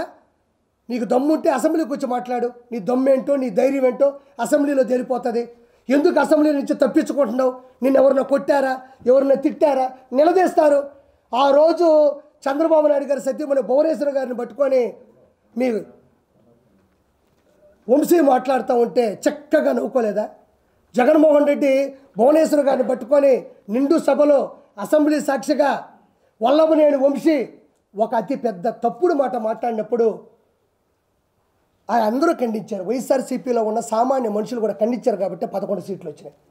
నువ్వు ఈరోజు దేనికి భయపడుతున్నావు? వాళ్ళు నీలాగా మీ ఇంట్లో ఆడవాళ్ళని అనరు. 100% మాటిస్తున్నా జగన్మోహన్ రెడ్డి, మీ ఇంట్లో ఉండే ఆడవాళ్ళు కానీ, మీ ఇంట్లో ఉండే పెద్ద మనుషులు కానీ, ఈ కూటమి సభ్యులు ప్రముఖంగా చంద్రబాబు నాయుడు గారు కానీ, మంగళగిరి ఎమ్మెల్యే అయినటువంటి ఐటీ మంత్రి అయినటువంటి ఎవరైతే ఉన్నారో లోకేష్ గారు కానీ, డిప్యూటీ సీఎం పవన్ కళ్యాణ్ గారు కానీ, ఆడవాళ్ళ గురించి అయితే 100% నిండు సభలో తప్పుగా మాట్లాడరు. వాళ్ళు 100% నువ్వు అన్నా కూడా తిరిగి మాట. ఇంకెందుకు భయపడుతున్నావు? ఎందుకు భయపడుతున్నావు అంటే, నువ్వు చేసిన అవినీతి, నీకున్న అజ్ఞానం, నువ్వు చేసిన తప్పుడు చేష్టాలు, శ్రీరెడ్డి చేత ప్రత్యేకంగా ఒక ఆడమనిషి చేత బూతులు తిట్టించి తట్టుకొని వర్రా రవీందర్ రెడ్డి అని ఉంటాడు. మీకు చాలామంది తెలియకపోవచ్చు, జనాలకు తెలియాలి. వర్రా రవీందర్ రెడ్డి అని ఒకడు ఉంటాడు. ఆడెవడో కాదు, భారతీ రెడ్డి పర్సనల్ సెక్రటరీ. ఇది చాలామందికి తెలియదు, దయచేసి జనాలు తెలిసేలా చేయండి. వర్రా రవీందర్ రెడ్డి అని ఉంటాడు, వైఎస్ భారతీ రెడ్డి గారి పర్సనల్ సెక్రటరీ, పిఏ. ఆ వ్యక్తి రియల్ టైం గవర్నెన్స్లో ఒక జాబ్ తీసుకొని 80,000 శాలరీ ఇప్పించి, ఆ వ్యక్తి ఫేస్బుక్లో మీరు వెళ్తే అతను ఫేస్బుక్లో పెట్టిన పోస్టులు చూస్తే మీరు అందరూ బిత్తరపోతారు. చాలామందికి తెలియదు అది. నేను అవి చూపిద్దామని కూడా ప్రింట్లు తీసుకొని అవి చదివాలన్నా, ఒకవేళ మీరు తీసి ప్రచురించాలన్నా కూడా మన కళ్ళలో నీళ్ళు తిరిగిపోతాయి. అంత దారుణమైనటువంటి బూతులు. ఒక వైఎస్ భారతీ రెడ్డి గారి పర్సనల్ సెక్రటరీ ఒక చిన్న పదవి తీసుకొని అతను పెట్టిన పోస్టులు కానీ మీరు ఫేస్బుక్లో చూస్తే మనం కళ్ళలో నీళ్లు వస్తాయి. మా అమ్మ సాక్షి, వెంకటేశ్వర సాక్షిగా చెప్తున్నా. నేను వెంకటేశ్వర అన్నానంటే నేను తప్పు చేస్తే నాశనం అయిపోతాను, ఆయనలాగా నాశనం అయిపోవాలని ధైర్యం నాకు ఉంది. వర్రా రవీందర్ రెడ్డి అని ప్రజలందరికీ చెప్తున్నా. ఫేస్బుక్లోకి వెళ్ళి మీరు చూస్తే ఆ బూతులు కానీ మీరు చూస్తే, మనం మగాళ్ళం కదా, మనం అందరం ఎక్కడో దగ్గర కలిసినప్పుడు సరదాగా ఏదో 2-3 అంటాం కదా, మనం అసలు పనికిరాం. ఆ బూతులు చూస్తే మీకు కళ్ళల్లో నీళ్లు ఆగవు. అంత దారుణమైనటువంటి బూతులు. అదే భారతీరెడ్డి పిఏగా ఉన్న ఒక పర్సనల్ సెక్రటరీగా ఉన్న ఒక వర్రా రవీందర్ రెడ్డి ఏమన్నా ఒక ఇంట్లో ఒక పేపర్లో వేశాడా, ఒక ఇంటి ముందు పాంప్లెట్ పంచాడా, ఫేస్బుక్లో పెట్టాడు, సోషల్ మీడియాలో పెట్టాడు. ఒక సోషల్ మీడియాలో పెట్టిన పోస్టులు ప్రపంచం మొత్తం వెళ్తాయని మీకు తెలియదా? వైఎస్ఆర్సీపీ గవర్నమెంట్లో అథారిటీగా సోషల్ మీడియాలో కొంతమంది ఉంటారని తెలియదా? అది భారతీరెడ్డి గారికి తెలియదా? మన పర్సనల్ సెక్రటరీ ఇంత దారుణంగా పెడతాడు, మీరు ఎందుకు మందలించలేదు? ఎందుకంటే మీరే ప్రోత్సహించారు. ఎక్కడైనా ఒక పిఏ ఒక పదవి తీసుకుని ప్రత్యేకంగా వర్రా రవీందర్ రెడ్డి అనే ఒక వ్యక్తి బూతుల శ్రీరెడ్డి 5 సంవత్సరాల నుంచి మనం అసలు వినలేము అలాంటి బూతులు. నన్ను కూడా తిట్టింది ఒకసారి, మీరు కూడా చూడొచ్చు. కొవ్వూరు ప్రసన్న కుమార్ రెడ్డి మీద నేను తిరుగుబాటు చేస్తే నన్ను కానీ నా కుటుంబాన్ని కానీ అవి మామూలు బూతులు కాదు. మీరు గవర్నమెంట్లో ఉండి ఒక హోదాలో ఉండి శ్రీరెడ్డిని 4 కేసులు పెడితే మే కేసులు పెట్టమన్నా పెడతాం. ఆ అమ్మాయిని చెన్నై నుంచి తీసుకొని రాలేరా? అన్ని బూతులు తిడుతుంటే చెన్నై నుంచి తీసుకురాలేదు ఒక ప్రభుత్వం. అంటే మీరే ప్రోత్సహించారు డబ్బులు ఇచ్చి. బోరుగడ్డ అనిల్ పవన్ కళ్యాణ్ గారి కుటుంబాన్ని తిట్టిన తిట్లు, మన తిట్లను మాత్రం వదిలేయాలి, వాటిని గుర్తు చేసుకోకూడదు. అంత అవమానంగా ఉంటాయి ఆ మాటలు. ఎవరు తిట్టించారు? వాడు ఏమన్నా ఒక పబ్బులో తిట్టాడా, నలుగురు ముందు తిట్టాడా, ఒకటి విని చెప్పడానికి? సోషల్ మీడియాలో చక్కర్లు కొట్టింది అది. ఆ రోజు వైఎస్ జగన్మోహన్ రెడ్డి ఏం చేస్తూ ఉన్నాడు? పంచి ప్రభాకర్ ఆ విధంగా తిడతా ఉంటే ఏం చేస్తూ ఉన్నాడు? మీకు తెలియదమ్మా, కొన్ని కోట్ల రూపాయలు, కొన్ని వేల కోట్ల రూపాయలు జగన్మోహన్ రెడ్డి ఖర్చు పెట్టింది కేవలం సోషల్ మీడియాకే. ఎవరైనా పర్లే, ఇప్పుడు బాబాయ్ కానీ అన్న కానీ ఎవరైనా సరదాగా నాకు చంద్రబాబు గారు అంటే ఇష్టం అంటే చాలు, మీ ఆవిడ ఫోటోలు ఆల్మోస్ట్ ఫేస్బుక్లో లాగేసుకుంటారు. వాళ్ళకి ఎక్కడి నుంచి మూర్తి నగ్నంగా ఉండే ఫోటోలు అతికిచ్చేస్తారు. అంత కొంతమంది సూసైడ్ చేసుకున్నారు, చెప్పలేకపోతున్నారు. కాబట్టి జగన్మోహన్ రెడ్డి పత్రానికి రీజన్స్ ఏంటి? నా భయం ఏంటంటే, ఓడిపోయారు ఆర్పీ గారు, మనం మాట్లాడక్కర్లేదని నేనేమంటాంలే. ఇక్కడ సమస్య ఏంటంటే, ఒక రాజ్యసభ సభ్యుడిగా ఉన్నవాడు ప్రజలకి తీర్పు ఇవ్వాలి, నేనే తప్పు చేయలేదు అని. అతను ఖచ్చితంగా DNA టెస్ట్కి వెళ్ళాలా, లేదంటే అతను తప్పు చేశాడని చెప్పి ఒప్పుకోవాలా? ఒప్పుకుంటే ఏ శిక్ష వేస్తారో నాకు తెలియదు, అంత నాలెడ్జ్ నాకు లేదు. జగన్మోహన్ రెడ్డి 100% ప్రజలు ఆయనకి 40% ఓట్లు వేసే అంటున్నారు. 40% ఓట్లు నీకేసినప్పుడు 40% ఓట్లు నీకేసినప్పుడు ఆ ప్రజల తరపున అసెంబ్లీకి వచ్చి పోరాడకుండా పులివెందులో గెలిచావు, రాజంపేటలో గెలిచారు, అరకులో గెలిచారు, పాడేరులో గెలిచారు, దర్శిలో గెలిచారు, ఎర్రగొండపాలెంలో గెలిచారు, పొంగనూరులో గెలిచారు, తంబాలపల్లిలో గెలిచారు, మంత్రాల్లో గెలిచారు, ఆలూరులో గెలిచారు. ఈ 11 మంది అసెంబ్లీకి వెళ్ళకుండా పోతే మిమ్మల్ని గెలిపించిన మనుషులు ఏమవ్వాలని ఈరోజు నేను ప్రశ్నిస్తున్నా. 11 మంది కాదయా, ఒక్కరు గెలుస్తారు. ఆ ఒక్కడైనా అసెంబ్లీకి పోయి వాళ్ళ సమస్యలు అక్కడ చెప్పడానికే కదా అసెంబ్లీ ఉంది. మెంబర్ ఆఫ్ లెజిస్లేటివ్ అసెంబ్లీ వీళ్ళందరూ ఎందుకున్నారు? శాసనకర్తలు ఎందుకున్నారు? శాసనసభ్యులు ఎందుకున్నారు? అంటే నువ్వు పోకపోగా 10 మందిని చెడగొట్టి వాళ్ళు ఎంతో కష్టపడి వాళ్ళని నమ్మి 11 నియోజకవర్గాల్లో ఓట్లేసి గెలిచారు వాళ్ళు. ఆ 11 నియోజకవర్గాల్లో ఉండే జనాలు ఈరోజు నమ్ముకున్నారు ఆ 11 మందిని. వాళ్ళు అసెంబ్లీకి పోకపోతే నిన్ను నమ్ముకొని వస్తే ఆ 11 నియోజకవర్గాలు ఏమవ్వాలని ఈరోజు జగన్మోహన్ రెడ్డిని నేను ప్రశ్నిస్తున్నా. నీకు దమ్ముంటే, నీకు ధైర్యం ఉంటే, నీకు కలేజా ఉంటే, నేను ఒక్కనే వచ్చానంటున్నావు కదా, నీకు దమ్ముంటే అసెంబ్లీకి రా. నువ్వు అసెంబ్లీకి రా, నేను మాటిస్తున్నా నా పార్టీ నుంచి. నువ్వు భువనేశ్వర్ గారు అన్నట్టు, రాయపాటి అన్న గారిని అన్నట్టు, అదేవిధంగా పాపం ఉండవల్లి అనుష గారిని అన్నట్టు, మంగళపూడి అనిత గారిని అన్నట్టు దయచేసి మా ప్రభుత్వం అనదు. మాకు సంస్కారం ఉంది. మేము ఏ రోజు ఆడవాళ్ళ గురించి అసభ్యంగా మాట్లాడాలి, అసభ్యంగా చిత్రీకరించలేదు. నీ భయం ఏంటంటే మీ ఆడవాళ్ళ జోలికి రాము. ఒకటే మందల రాజకీయంలో నువ్వేం తప్పు చేసావు, నువ్వేమో అంటే ఎంత అజ్ఞానంగా ప్రవర్తించావో, ఎంత దారుణాలు చేసావో వాళ్ళు ప్రశ్నిస్తారు. నువ్వు కూడా వచ్చి ప్రశ్నించు. మన 7,000 రూపాయలు పాపం మనందరికి కూడా పింఛన్లు ఇవ్వడం జరిగింది. ఇప్పుడు చెప్పారు మంచి 15,000 రూపాయలు అన్నారు. ఏం వచ్చాగవా జగన్మోహన్ రెడ్డికి? షుగర్ ఏ లెవెల్లో ఉందో నాకు అర్థం కావడంలే. జస్ట్ నెల 10-15 రోజులైందమ్మా. మొన్నే పాపం 14-15 లక్షల కోట్ల రూపాయలు అప్పు పెట్టి ప్రజాధనాన్ని ప్రజలకు చాలామంది తెలియదన్నా, ఈ భూమి మీద పుట్టిన ప్రతి ఒక్కడికి భూమి మీద ఒక హక్కు ఉంటుంది. కొండలు ప్రకృతి వనరులే. ఋషికొండ దేవుడి సన్నిధితో సమానం. 7 ఋషుల పైన యాగాలు చేశారంట. తిరుమల కొండ నాశనం చేశాడు. ఒక కొండ లేదు, ఒక ఇసుక లేదు. ఈరోజు రోడ్లు మీకు వేయలేదని మీరు ఫీల్ అవుతున్నారు. రోడ్లు వేసేసారని సంతకాలు పెట్టి ఎప్పుడు వేల కోట్లు లక్షల కోట్లు డబ్బులు తీసేసుకున్నారు. మీరు ఏ అభివృద్ధి జరగలేదని ఫీల్ అవుతున్నారో జనాలు, ఆ అభివృద్ధి జరిగిపోయినట్టు అందులో సంబంధించినటువంటి అధికారుల చేత సంతకాలు పెట్టి ఆ డబ్బుల్ని పంచేసుకున్నారు. కొన్ని లక్షల, ఒక్క విజయసాయి రెడ్డి దగ్గర 5 లక్షల కోట్ల రూపాయల డబ్బులు ఉంది. కాదు అంటే నేను తప్పు చేశానంటే నా మీద కేసు పెట్టమను. నేను మొన్న కూడా చెప్పా, రోజా దగ్గర 3,000 కోట్ల రూపాయలు ఉంది అని చెప్పాను. నేను ఉంది. ఎన్ని ఇసుక, ఎంత దౌర్జన్యాలు, ఎన్ని దందాలు, ఎన్ని రిజిస్ట్రేషన్లు, ఎన్ని కానుకలు. ఈరోజు 5 లక్షల కోట్ల రూపాయలు బ్లాక్ మనీ ఒక విజయసాయి రెడ్డి దగ్గర ఉంది. విజయసాయి రెడ్డి ఎవరండి? ఒక చార్టెడ్ అకౌంట్. అంతేనా? ఒక చార్టెడ్ అకౌంట్. ఎక్కడి నుంచి వచ్చింది ఈ పదవి? కేవలం ఇతని లెక్కలన్నీ అతని దగ్గర ఉన్నాయి, అతని లెక్కలన్నీ ఇతని దగ్గర ఉన్నాయి. అతని లెక్కలు ఇతను తేల్చేస్తాడంటే కుదరదు. కాబట్టి మనోడికి డైరెక్ట్గా ప్రత్యక్ష రాజకీయాలు గెలవలేడు. కాబట్టి ఏదో నామినేటెడ్ పోస్ట్ ఇవ్వాలి కాబట్టి మెంబర్ ఆఫ్ పార్లమెంటు, ఎగువ సభ, రాజ్యసభ ఇవ్వడం జరిగింది. అంటే నేను ఒకటే చెప్తున్నా, ఈరోజు పోలవరం అవ్వాలి అంటే 1,00,000 కోట్లు కావాలంటే ఈ 1,00,000 కోట్లు నేను చెప్పిన 10 మంది దగ్గరే ఉంది. ఒకడేమో అంటాడు నాకు పోలవరం అర్థం కాలేదు అంటాడు, పోలవరం జనాలకు అర్థం కాదంటాడు, ఎందుకని అడిగితే నాకు అర్థం కాలేదంటాడు. ఒరే నాయన, మేము జబర్దస్తులో ఈ జోకులు ఎన్నో వేసాం. మేము జబర్దస్తులో ఇలాంటి జోకులు కొన్ని కోట్లు వేసాం, 16 రేటింగ్ చూసాం. ఈరోజు ఈ స్థానం ఉందన్నా ఇంకోటి ఉందన్నా మాకు జబర్దస్తే, నేనే కాదనలేదే.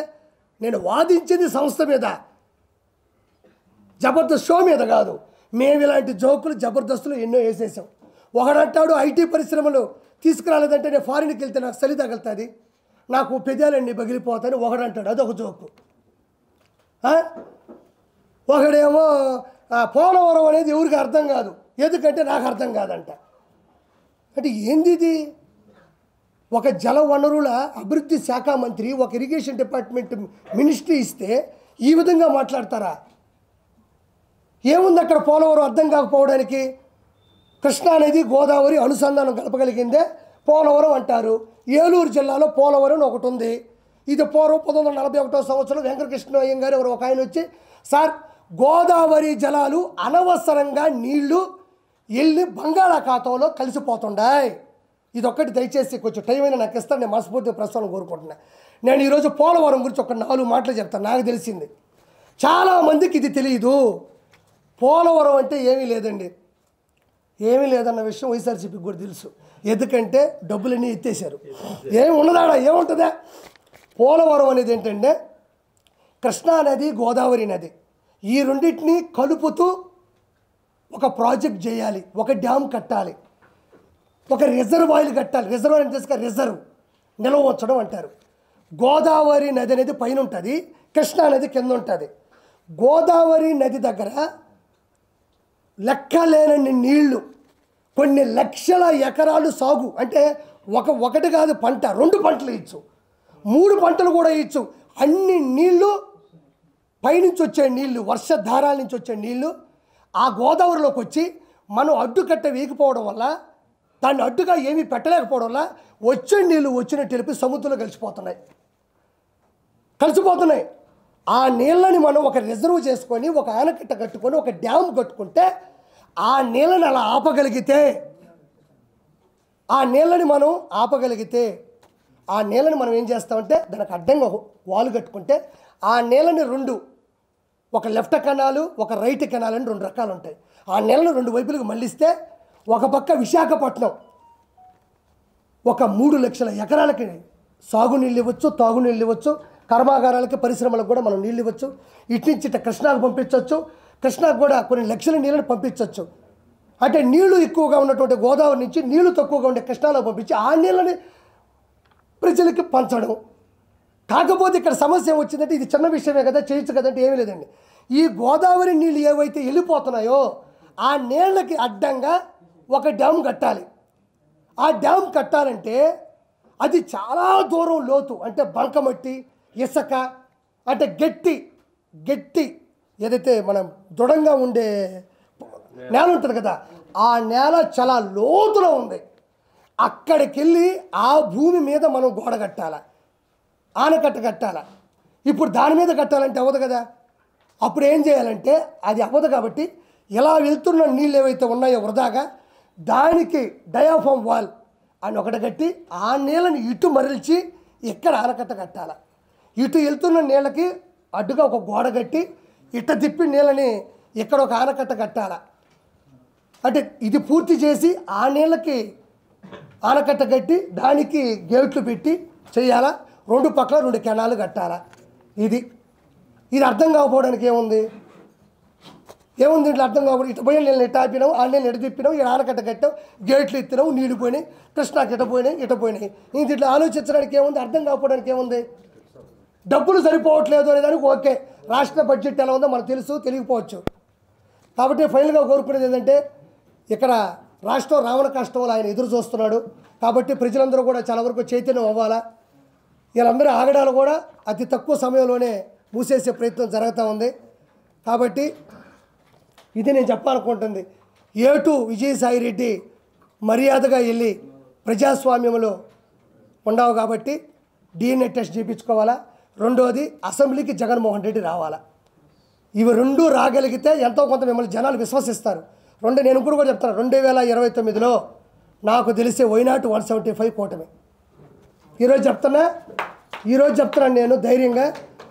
మీరు చేసే ప్రయత్నాలు, మీరు చేసే చేష్టలు ఇదే విధంగా ఉంటే వైనాట్ 175 2 ఇచ్చాడు, 1 మధ్యలో మైనస్ కొడితే 0. ఎంతతో కథం. అడగండి మీరు అడగండి. మిగతా దేనికి ఒప్పుకోవట్లేదు, ప్రమాణం అయితే చేస్తాను. మీకు కూడా బాధ్యత జిల్లావాసి కాబట్టి పర్సనల్గా కలిసి మా ఇద్దరికి కదా ఉందనా,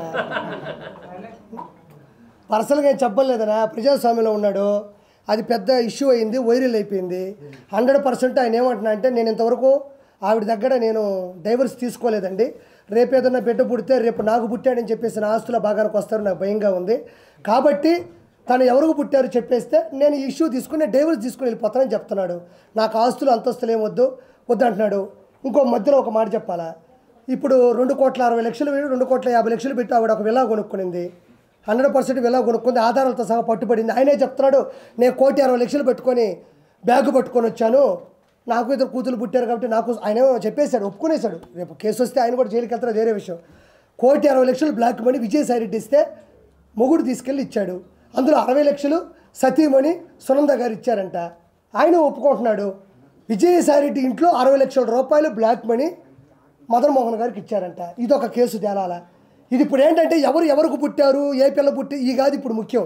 ఇందులో తేలాల్సిన నిజాలు ఏంటంటే 1,60,00,000 రూపాయల బ్లాక్ మనీ విజయసాయి రెడ్డి ఎందుకు ఇచ్చాడు, ఎలా ఇచ్చాడు, ఎవరి ద్వారా ఇచ్చాడు ఒకటి కావాలి. 3 కోట్ల రూపాయల విల్లా ఎండోమెంట్ అసిస్టెంట్ కమిషనర్గా ఉన్నటువంటి శాంతి గారు ఎలా సంపాదించారో చెప్పాలి.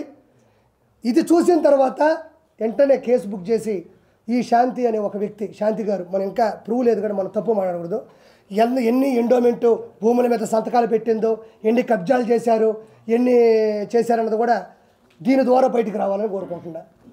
అది ఆయన వస్తాడు, లేకపోతే చర్యలు తీసుకుంటారు. విజయసాయి రెడ్డి కాకుండా ఒక అనామకుడు పేరు వచ్చింటే ఇంత జరిగేది ఇష్యూ. ఇది ఒక అనామకుడు పేరు వచ్చింటే ఇంత ఇష్యూ జరిగేది. ఇప్పుడు ఒకటన్నా, ఇప్పుడు ఒక అనామకుడు అనుకో అంత ప్రెస్ ఉండదు. ఇప్పుడు కోర్టులో చాలా కేసులు ఉన్నాయి, ఫ్యామిలీ కేసులు ఉన్నాయి, సివిల్గా ఉన్నాయి, క్రైమ్లు ఉన్నాయి, అన్నీ ఉన్నాయి. మీరు ఎవరిని తీసుకెళ్ళి మైకి పెడతారు? మీరు అంటే మీరే చెప్పండి. మీరు మైకి తీసుకెళ్ళి మీరు ఎంత ఆసక్తంగా ఉందా, ఎంత ఆనందంగానే చూస్తారు అంతే. ఓ ప్రెస్ వచ్చిందంటే దేనికి వస్తుంది, అందులో విషయం ఉందనే దానికన్నా వివరణ ఇచ్చేవాడు ఎవడని ఉంటుంది అంతే. ఇంకోటి విచ్చలవిడిగా రోడ్డు మీద పడాలి, లేదంటే అది భావోద్వేగానికులోని పెద్దదవ్వాలి. అది లేనప్పుడు నేను అదే అంటున్నా, ఇప్పుడు కెమెరా అనేది అన్ని చోట్ల పెట్టాలని మనకే ఉంటుంది. అది వెలుగులోకి ఎంతవరకు వచ్చింది? ఇప్పుడు ఉందనా, నాకు రేపు కేసు వస్తే నీకే ఫోన్ చేస్తా, వచ్చి ప్రెస్ మీట్ పెట్టు, తప్పే ఉంది అందులో. అతను చూడు, ప్రజలు వేరు, ప్రజల చేత ఎన్నుకోబడ్డ వ్యక్తి వేరు. ప్రతి కాన్స్టిట్యున్సీలో, ప్రతి నియోజకవర్గంలో 2 లక్షల చిల్లర ఓట్లు ఉన్నాయి. అంటే 2 లక్షల మంది అతను ఎంచుకున్నట్టే. అపోజిషన్కి వేసినా, పొజిషన్కి వేసినా 2 లక్షల మందికి అతను బాధ్యుడే. అలాంటి ఒక రాజ్యసభ సభ్యుడు ఢిల్లీలో పార్లమెంట్లో ఎగువ సభలో కూర్చున్న ఒక వ్యక్తి ఎలాంటి అలిగేషన్ వచ్చినప్పుడు ఖచ్చితంగా అది సమాధానం చెప్పి తీరాలి. ఎవడైనా చెప్పాలి. ఎవరి శక్తి కొలది, ఎవరు హొందా కొలది, కొంతమంది బయటపడరు, కొంతమంది బయటపడతారు. అతను రాజ్యసభ సభ్యుడు కాబట్టి అతను ప్రజల చేత పైన ఉన్నాడు కాబట్టి ఆ ప్రజలకు సమాధానం చెప్పి తీరాలి. ఇప్పుడు ఒక కుటుంబం చేత ఎన్నుకున్నాడైతే ఆ కుటుంబం పెద్దగా సమాధానం చెప్పాలి. వైఎస్ఆర్సీపీ అధికారంలో ఉన్నప్పుడు బూతుల ప్రవాహం ఏ విధంగా పరిస్థితి మనం చూసాం. అవును. సో ఈయన రాజ్యసభ సభ్యుడే ఉండి మీడియా ప్రతినిధులపై కుటుంబం మీదే ఆయన చేసిన వ్యాఖ్యలు కొంత దుమారం అయితే లేవు. సో ఒక బాధ్యతాయుతమైన పదవిలో ఉన్న ఆ విధంగా మాట్లాడేంతవరకు అన్నా నేను ఒకటి చెప్తాను. నా చిన్నప్పుడు సినిమాల్లో చూసినా, బయట చూసినా ఒక 2 డైలాగులు వినేవాడిని. మనిషికి కావాల్సింది అధికారంలో ఉంటే ఏమైనా చేయొచ్చు, రెండోది డబ్బు ఉంటే ఏమైనా చేయొచ్చు. ఫస్ట్ది కోల్పోయినా, రెండోది వాళ్ళ దగ్గర లక్షల కోట్ల రూపాయలు వాళ్ళ దగ్గర ఉన్నాయి. డబ్బుతో కాంది ఏదీ లేదు అన్న రెండో సామెతను వాళ్ళు తీసుకున్నారు. ఏంటంటే ఈ 5 సంవత్సరాలు వాళ్ళు ఎలా బతికారంటే యమదొంగ సినిమాలో ప్రియమణి గారిని కాపాడడానికి జూనియర్ ఎన్టీఆర్ గారికి వచ్చేటప్పుడు పందులు బలిసినట్టు చూడాలి. ఒక 5 మంది ఉంటారు, గుర్తుందా మీకు? పాప ప్రియమణి గారిని అల్లాడిస్తుంటారు 5 మంది, జయప్రకాష్ రెడ్డి గారు. అప్పుడు జూనియర్ ఎన్టీఆర్ గారికి వచ్చి బెల్ట్ తీసుకొని కొడుతుంటాడు. 5 మందిలో వీళ్ళు ఒకటే, ఆ పేరు నాని, కొడాల నాని కావచ్చు, మా అనిల్ కుమార్ యాదవ్ కావచ్చు, ఈ అంబటి రాంబాబు కావచ్చు, పందులు బలిసినట్టు బలిశారు. ఆంధ్రప్రదేశ్ డబ్బులు తిని పందులు బలిసినట్టు బలిసినారు. ఇప్పుడు జూనియర్ ఎన్టీఆర్ గారిలాగా ఇప్పుడు అసలు శిశులని మనిషి వచ్చాడు. వాళ్ళకి ఏం చేస్తున్నామో తెలియనటువంటి ఆలోచనలో ఇప్పుడు ఎవరో పాపం ఒక అతను అన్నాడు, రే ఏందిరా నీకు నాకు ఉన్నట్టే అంటున్నాడు, అదిరా అంటున్నాడు, ఇదిరా అంటున్నాడు. మగాని నేను ఒకటే అంటున్నా, వాళ్ళు నిన్ను చాలా సభ్యతంగా చాలా మాట్లాడారు, చాలా మంచిగా క్వశ్చన్లు అడుగుతున్నారు. నీ ఆక్రోశం ఎవరి మీద ఎలాగక్కాలి? వాళ్ళకి చెప్పాల్సిన సమాధానం చెప్పి నీలో నువ్వు మాట్లాడుకొని నువ్వు ఏం చేయాలో అది చేయాలి తప్ప నన్ను ప్రశ్నించకూడదు, నన్ను ఎవరూ ప్రశ్నించకూడదు. అదే విజయసాయి రెడ్డి ఇన్ని మైకులు పెట్టుకొని ఏ రోజైనా మాట్లాడినాడా? ఎప్పుడు చూసినా సాక్షి పెట్టుకోవడం, సాక్షిలో పొరపాటు మాడితే ఆయన ఎడిటింగ్ చేసుకోవడం, ఎంత బాగుందో ఆయన విజలు కొట్టుకొని అందులో ఎట్టేవాడు. అందులో కూడా మనం బాధపడాల్సింది ప్రెస్లో కొంతమంది కూడా అదేదో అంటే తెగనవేరు. యూనిటీ మీలో మిస్ అయితే మీరు కూడా అందరికీ చీప్ అవ్వడం అనేది చాలా చిన్న విషయమే, మనమే సంగడాగిపోతాం. ఈరోజు ఎట్టకేలకి శ్రీరెడ్డి మీద కేసు బుక్ చేశారు కర్నూలు. ఎన్ని చేయలేదా అలా? నెల 10 రోజులే. ఇల్లేను, పేడ తెచ్చుకున్నాం, నీళ్ళలో కలిపినాం, కింద జల్లాలా, ముగ్గెయ్యాలా. ఇంకోటి మనకు రాజధాని లేదు, ఇంకోటి డెవలప్మెంట్ అసలు లేదు. ఇప్పుడు దాన్ని లోపలికి వెళ్ళి లోతుగా చూడాలా, ఏది పోయిందో ఎత్తుక్కోవాలా, ఎంత అప్పు తెచ్చినాడో తెలియాలా, ఈ అప్పులు తీర్చడానికి నిందలేసుకోవాలా. ఇప్పుడు వెంటనే దుష్టుల్ని సంహారం జరగాల, ఒక పక్క ఇది చేయాలా, ఒక పక్క పరిశ్రమలు తేవాలా, ఇంకో పక్క ఈ పరిశ్రమలు చెడగొడదామని చెప్పేసి ఇలాంటివి దౌర్భాగ్యంగా చేస్తున్నాడు కావాలనే. పరిశ్రమలు వస్తే ఎక్కడెక్కడ ఎదుగుదల ఉండదేమో ఈ విధంగా నరుక్కుంటున్నారు. రేపు ఏదైనా సమ్మెలు జరిగిందంటే, మన కార్మిక పరిశ్రమ పడిపోయిందంటే, పరిశ్రమ అంటే 10 మంది పనిచేస్తారనా? ఒక పరిశ్రమ వస్తుంది, ఐటీ పరిశ్రమ. ఈ విధంగా నరుక్కుంటా సమ్మెలు చేసుకుంటా ఉంటే లక్షల కోట్లు పెట్టుబడి పెట్టి లక్షలు సంపాదించాలనుకున్న ఏ పరిశ్రమ మూతపడిందంటే ఆ పరువు పోద్ది అనుకుంటారు. ఇలా అసభ్యంగా ఇలా మైలేజ్ తగ్గిస్తూ ఉంటే ఏం జరుగుతుంది మీకు తెలియదు ఏముంది. కాబట్టి పరిశ్రమలు మీరు నమ్మరుగానే వాళ్ళు నిజంగా చాలా దృఢమైన సంకల్పంతో ఉన్నారు, తండ్రి కొడుకులు ఇద్దరు కూడా. వాస్తవంగా నాకు తెలిసింది చెప్తున్నాను, నేను పార్టీ సభ్యుడిని కాదు. వాళ్ళు పరిశ్రమలు తెస్తున్నారు, మంచి పరిశ్రమలు. ఈ విధంగా ఈ పనులు చేయడం వల్ల కొంచెం వాళ్ళు ఇబ్బంది పడుతున్నారు. నేను అందుకే అంటున్నా, ప్రజలు ఉత్తేజితమయ్యి తల్లిదండ్రులకు ప్రతిరోజు మనం చెప్తానే ఉండాలి. అధికారంలోకి వచ్చి 30 రోజులు అవుతుంది, 30 మర్డర్లు జరిగాయి ఆంధ్రప్రదేశ్లో. ఇది లోకేష్ గారు రెడ్ బుక్లో ఉన్న స్క్రిప్ట్ ప్రకారం జరుగుతుందని చెప్పి పిలుస్తున్నాం. రెడ్ బుక్ అంటే ఏందన్నా? ఎర్ర పుస్తకం అంటే ఏందన్నా? దానికి చెప్పలేదు సమాధానం. ఏదో పెద్ద ఈయన కాబట్టి సాధించాడు ఎర్ర పుస్తకం. రెడ్ బుక్ అంటే ఏంటంటేనమ్మా, రెడ్ బుక్ అంటే ఏంటంటే ఏముంటుంది, ఎవడైతే తప్పు చేశాడో లా ప్రకారం బయలా వాళ్ళని కేసులు పెట్టంటే ఏదో తోసి కాదు, ఏ తప్పు చేస్తారో ఆ తప్పుని వెలికి తీసి వాళ్ళకి శిక్షించడం. అంటే సోషల్ మీడియాలో ఇప్పటి వరకు మనం చూస్తుంది ఏంటంటే ప్రభుత్వం వచ్చి ఇంకా నెల 15 రోజులు అవ్వాలి, కానీ క్రైమ్ రేట్ ఎక్కువ పెరిగిపోయింది ఆంధ్రప్రదేశ్లో. గల్లీలో మరణాలు జరిగిపోతున్నాయి, కానీ ఇలాంటి ప్రాపకాండ ఎక్కువ జరుగుతుంది. ఇది ఎంతవరకు నిజం ఉందంటారు? నేను చెప్తున్నానండి, చనిపోయే ప్రతి వ్యక్తి వెనక జగన్మోహన్ రెడ్డి రాక్షసత్వం ఉంటుంది. జగన్మోహన్ రెడ్డి గంజాయి ఇచ్చి మనుషులను చంపించేసి అతనే వచ్చి పరామర్శిస్తాడు. ఎప్పటి వరకు జరిగిన వినాలా, ఎక్కడ వరకు అడగ వినాలా, అది ఇటు వచ్చి అందరం కలిసి మాట్లాడదాం. ఒకటి చెప్తున్నా, నా మాట నమ్మండి, ఎప్పటి వరకు జరిగిన ప్రతి హత్యలో జగన్మోహన్ రెడ్డి రాక్షసత్వం ఉంది, జగన్మోహన్ రెడ్డి ప్లాన్ ఉంది. జగన్మోహన్ రెడ్డి కోసం ప్రాణాలు ఇవ్వడానికి సిద్ధంగా ఉన్నారో లేదో నాకు తెలియదు, కానీ వాళ్ళ ప్రాణాలని బలి తీయడానికి జగన్మోహన్ రెడ్డి సిద్ధంగా ఉన్నాడు. మనం 2 గ్లాసులు తాగితేనే పిల్లల దగ్గర చెప్తూ కొట్టించుకుంటాం, ఏం మాట్లాడో మనకే అర్థం కాదు. అలాంటిది గంజాయి తాగితే ఓడి ఏం ప్రవర్తిస్తాడో, ఓడి ఎలా ప్రదర్శిస్తాడో మనం 4 రోజులు ఉంటుందంట ఒక గంజాయి తాగితే, అంత వేసుకుంటే నోట్లో. అలాంటిది కత్తితో నరకుతున్నా కూడా బాధ భయం ఉండదు. ఆ రక్తం చూస్తే మన కళ్ళు తిరగవు. మనం ఏదో పబ్జీ ఆడినట్టు, ఏదో ర్యాపిడ్ ఫైర్ ఆడినట్టే ఉంటుందంట. అది నాకు కూడా తెలియదు, నేను ఇప్పుడు తాగలేదు. ఎవరు? నేను కూడా చెప్తా, ఢిల్లీ మన అయింది, మా చెన్నై అయింది, నాది అయిపోద్ది. అదే మాటలు 100 చెప్తా. నా పోయినాటు 175 అన్నాడు. ఏదే యాడికి పోయినాడు? ఏమయ్యా 175 సీట్లలో బై 10 = 17.5 = 18 సీట్స్ ఉండాలా. 10% సీట్లు మనం గెలిస్తే ప్రతిపక్ష హోదా వస్తుంది. అది రాజ్యాంగంలో ఏ చిన్నపిల్లలు అడిగినా చెప్తాడు. నాకు ప్రతిపక్ష హోదా కావాలని ఆడస్తాడు కింద పడి. చాక్లెట్లు అడుగు. రెండో బలమైన పార్టీ కాబట్టి నాకు ఇవ్వాలి అంటున్నారు కదా జగన్మోహన్ రెడ్డి. అవునబ్బా, రెండో బలమైన పార్టీ ఏంటి? సీఎం పదవి తీసుకో. చంద్రబాబు నాయుడు గారు ఇంకేదైనా కుప్పంకు పోయి ఏదైనా పాపము ఏదైనా చిన్న పని చేసుకుంటాడు. ఏవయా అలాంటప్పుడు ఎన్నికలు పెట్టడం ఎందుకు, ఎలక్షన్లు పెట్టడం ఎందుకు, క్యాంపెయిన్ చేయడం ఎందుకు, పాటలు కొట్టించి జబ్బుకు జబ్బుకు జబ్బుకు జగనన్న జగనన్న జగమంతా ఎందుకు పెట్టాలా? బలమైన పార్టీ అయితే నువ్వే ప్రెస్ మీట్ పెట్టుకొని, నువ్వే ఒక అసెంబ్లీ కట్టుకొని, నువ్వే మీ వాళ్ళని పెట్టుకొని డబ్బులు వేసుకొని కొట్టుకో. ప్రతిపక్ష హోదా అంటే బై 10% సీట్లు ఉంటేనే వస్తారు. అతనికి వచ్చిన 11 సీట్లకి కనీసం తెలంగాణ అసెంబ్లీలకు కూడా ప్రతిపక్ష హోదా లేదు అతనికి. నిన్న కారులో వెనుకుండా జగన్ గారు వెళ్తున్నప్పుడు కారు దిగి అక్కడ ఉన్న ప్రజలందరికీ ఆయన సంబంధించినట్టుగా అభివాదం తెలిపారు. దాన్ని మీరు వెకిలిగా 10 సార్లు ఎట్లా ఎందుకంటారు? దీనికి సమాధానం ఎవరు వెకిలిగా అన్నారు? అతను వెకిలిగా చేశాడు కాబట్టి నేను వెకిల్ అన్నా. అదే ఎప్పటి నుంచి. ఇప్పుడు నీ పేరు ఏంది? నా పేరు గోపి. నేను గోపి అనే పిలుస్తా. అతను వెకిల్ చేశాడు కాబట్టి నేను వెకిల్ చేస్తానే అంట. దానికి ఇంకో పేరు లేదు. స్టార్టింగ్ నుంచి అలానే చేస్తాను. నేనేమో అలానే చేస్తాను. వెకిలిగా చేస్తాను. ఒక మనిషి గురించి విమర్శించేటప్పుడు, ఒక మనిషి గురించి పరామర్శించేటప్పుడు ఒక మాట మాట్లాడుతున్నా. అదే చంద్రబాబు నాయుడు గారిని పట్టుకొని మాట్లాడలేదా? ఆయన శరీరం గురించి మాట్లాడలేదా? అప్పుడు ఏం చేస్తున్నావు నువ్వు? అప్పుడే ఎందుకు ప్రశ్నించలేదు? ఆ రోజు వైఎస్ జగన్మోహన్ రెడ్డి కావచ్చు, వాళ్ళ పార్టీ కార్యకర్తలు కావచ్చు, భువనేశ్వర్ గారి గురించి ఆ రోజు మాట్లాడుతుంటే మీ నోరు ఏమైపోయింది? నేను ఈరోజు ఆయన చేసే విధానాన్ని చూపిస్తే రక్తం మరిగిపోతుంది. ఆ రోజు భువనేశ్వర్ గారిని పెట్టుకొని నిండు సభలో ఒక ఆడ మనిషిని సంస్కారంగా మాట్లాడిన వ్యక్తులు ఆ రోజు వల్లభనేని వంశీ మాట్లాడిన మాటలు నా నోటుకుండా చెప్పాలా? ఆ రోజు ఎందుకు ప్రశ్నించలేదు? ఒక బాడీ ఇలా చేస్తాడంటేనే రక్తం మరిగిపోతున్నప్పుడు ఆడవాళ్ళ గురించి మాట్లాడుతున్నప్పుడు ఏం చేస్తున్నావు నువ్వు? ఆ రోజు జగన్మోహన్ రెడ్డి ముందాగావా? ఆంధ్రప్రదేశ్కు ముందా పడుకున్నావా ఏంది? రాయపోటు అరుణ్ గారి గురించి వర్రా రవీంద్ర రెడ్డి పెట్టి కామెంట్లు చూపిస్తా, వాడికి సమాధానం చెప్పు. రా నా పక్కన కూర్చో, ఇద్దరం కూర్చున్నావు. శ్రీరెడ్డి పెట్టిన బూతులు నీకు నేను వినిపిస్తా. నువ్వు జస్ట్ నేను ఎలా అంటేనే నీ ఫీల్ అయిపోయినప్పుడు ఆడ మనిషిని అవయవాల గురించి, ఎస్పెషల్లీ రొమాన్స్ గురించి నేను ఇట్టంటే వచ్చిందా? రా నేను చూపిస్తా. నువ్వు నేషనల్ మీడియాని తీసుకొస్తావు, నువ్వు నాతో ఎదురుగా కూర్చోవు. నేను మాట్లాడడానికి ఒక్కదాని సమాధానం చెప్పు నాకు చూద్దాం.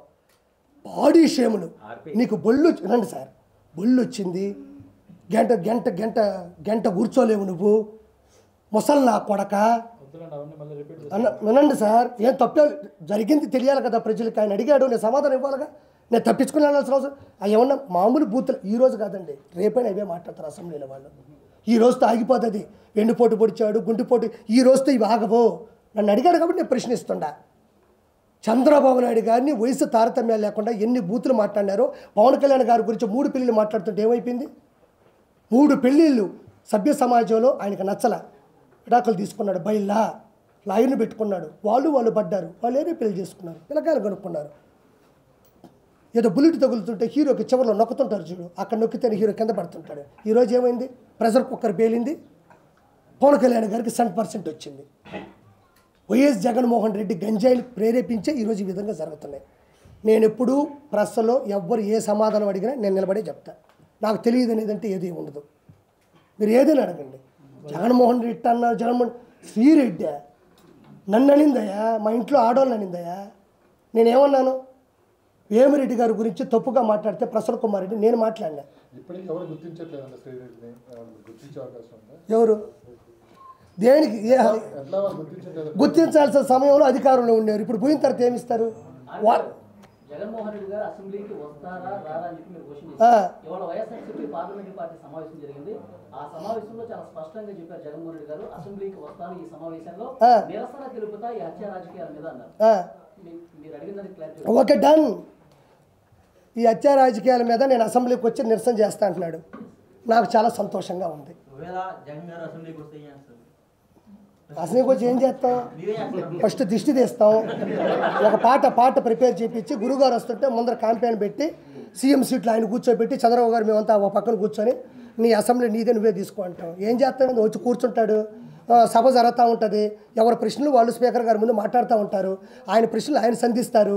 ఎంతోముందు చంద్రబాబు నాయుడు గారు అపోజిషన్లో ఉన్నప్పుడు ఏం చేశారు? అదే చేస్తారు. అసెంబ్లీకి ఒక కట్టుబాటు ఉంటుంది, ఎవరి సమయం వాళ్ళకి ఇస్తారు. ఆయన ప్రతిపక్ష హోదాలు అలా వాడు చెప్తా గుర్తుపెట్టుకోండి. ఇప్పుడు అతను ఒక సర్వసాధారణమైనటువంటి ఎమ్మెల్యే అలా, సర్వసాధారణమైనటువంటి శాసనసభ్యుడు. అతను దానికి ఎంత ప్రియారిటీ ఉంటుందో అదే ఇస్తారు 100%. అంటే ఇప్పుడు మీరు చెప్పేది ఎట్టుంది, వస్తే కొట్టేస్తారా, వస్తే తిట్టేస్తారా? అది అసెంబ్లీ. జగన్మోహన్ రెడ్డి పెట్టుకున్న తొత్తు వల్లభనేని వంశీలాగా మేము బిహేవ్ చెయ్యం. ఆయన ఏం చేసి ఆయన కూడా ప్రశ్నించమను, మీరు ఇది చెప్పారు ఇది చేయలేదు, అదే కదా అసెంబ్లీ ఉండేది. గత ప్రభుత్వంలో ప్రతిపక్షాన్ని పూర్తిగా గొంతు నొక్కే ప్రయత్నం జరిగింది. చంద్రబాబు నాయుడు గారిని మాట్లాడలేదు, లోకేష్ గారిని, ఇలాంటి ప్రతిపక్ష నాయకులు అందరినీ కూడా ఎవరిని మాట్లాడలేదు. మండలిలో ఉన్నా సరే, అసెంబ్లీలో ఉన్నా సరే. అవును. ఇప్పుడు జగన్మోహన్ రెడ్డి గారిని కూడా ఆ పార్టీకి సంబంధించిన ఆయనతో పాటు ఉన్న మిగతా 10 మంది ఎమ్మెల్యేలు కూడా ఇట్లాగే అణగదొక్కే ప్రయత్నం జరుగుతుందా, లేకపోతే వాళ్ళకి మాట్లాడే అవకాశం కల్పిస్తుంది? మీకు ఇగో ఈయన అడిగిన క్వశ్చన్ ఏంటంటే ఆ మూలం ఉన్నాడు కాబట్టి ఈ పక్కన మీకు చెప్తున్నా. అప్పుడు అచ్చెన్నాయుడు గారు వాళ్ళు వీళ్ళు ఎమ్మెల్యేలు ఉన్నారు కదా, అప్పుడు జగన్మోహన్ రెడ్డి గారు అసలు మాట్లాడనీ లేదు, ఇప్పుడు ఎందుకు మాట్లాడినిస్తారా మాట్లాడినవాడని అడుగుతున్నాడు. చంద్రబాబు నాయుడు గారు అలిగి వెళ్ళిపోయింది, మీరు 2014 నుంచి 19 దగ్గర ఏమి పోలవరం ప్రాజెక్ట్ చేశాడు అవి అడిగిన దానికి సమాధానం చెప్పలేక కాదు, ఇంట్లో ఆడవాళ్ళని దారుణమైన మాటలు మాట్లాడుతుంటే తట్టుకోలేక నిండు సభలో ఇంకా ఆడవాళ్ళని అక్కడ ఇంకా మాటలు అనిపించలేక వెళ్ళిపోయినాడు. చట్టసభ అనేది ఎలా జరగాలంటే, అసెంబ్లీ అనేది ఎలా జరుగుతుందంటే, వీళ్ళకు ఒక సమయం ఇస్తారు, వాళ్ళకో సమయం ఇస్తారు, వీళ్ళు మాట్లాడాలి. అది ఎవరికైనా ఇవ్వాల్సిందే. ఇప్పుడు 11 మంది వచ్చారన్నా, ఈ 164 మంది మాట్లాడుకుంటే ఏముంటుంది? అదే మన చుట్టాల సభ అవుతుంది. చట్టాల సభ ఎందుకు వస్తుంది? అదే వాళ్ళు మాట్లాడతారు, వాళ్ళు చెప్పేది వాళ్ళు చెప్తారు, వీళ్ళు చెప్పేది వీళ్ళు చెప్తారు, వాళ్ళు వినేది వీళ్ళు వెళ్తారు, అన్నిటికీ సమాధానం ఉంటుంది. ఇప్పుడు ఢిల్లీ వేదికగా ధర్నా చేస్తారంట ఆర్పి గారు. ఎంపీలు అందరూ, ఎమ్మెల్యేలు, తర్వాత మన ఎమ్మెల్సీలు అందరూ కూడా ఇవాళ పార్లమెంటరీ పార్టీ మీటింగ్లో చెప్పారు, బుధవారం రోజు ధర్నా చేస్తాం. అక్కడ రాష్ట్రపతి గారి అపాయింట్మెంట్ కోరాం, ప్రధానమంత్రి అపాయింట్మెంట్ కోరాం, కేంద్ర మంత్రుల అపాయింట్మెంట్ కోరాం. ఈ హత్యా రాజకీయాలకు సంబంధించి నెల రోజులు అయినప్పటికీ కూడా కేవలం నెల రోజుల వ్యవధిలోనే 30 హత్యలు జరిగినాయి, 300 వైసీపీ కార్యకర్తల కుటుంబాల మీద దాడులు జరిగాయి. ఇవన్నీ వాళ్ళందరికీ తెలియజేస్తాం అని చెప్తున్నారు జగన్మోహన్ రెడ్డి గారు. ఇప్పుడు వైఎస్ జగన్మోహన్ రెడ్డి ఇటు చూడండి ఒకసారి, సైలెన్స్గా ఉండాలి బాబాయ్, అయిపోయింది ఆగండి. ఇగో ఈ పేపర్ ఒకసారి చూడండి, నువ్వు చెప్పిన చక్కని సందేశం ఇస్తాను నేను కూడా. క్షమించండి, నువ్వు అనేది మీరు అనాలి, ఒక్కోసారి వచ్చేస్తుంటే ప్రేమతో. కనబడుతుందా లేదా? ఇదే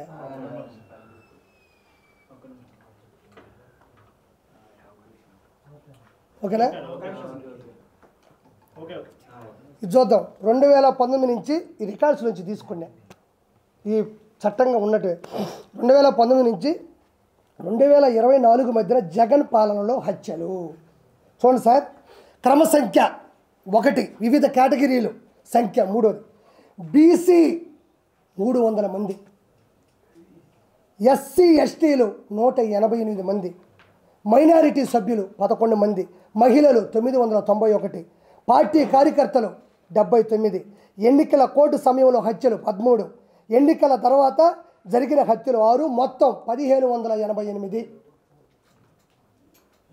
ఇది 2019 నుంచి 2024 వరకు కూటమి గెలిచిన చివరిలో కావచ్చు, దాని ముందు వరకు జరిగిన వివిధ రకాల క్యాస్టులు కానీ ఒక క్రమ సంఖ్యలో 1588 హత్యలు వైఎస్ జగన్మోహన్ రెడ్డి క్రమంలో జరిగినాయి. నేను ఈరోజు కూర్చొని నేను అనేస్తా, ఢిల్లీ పోతా, మోడీ గారితో మాట్లాడతా అనేది అవుతుందా?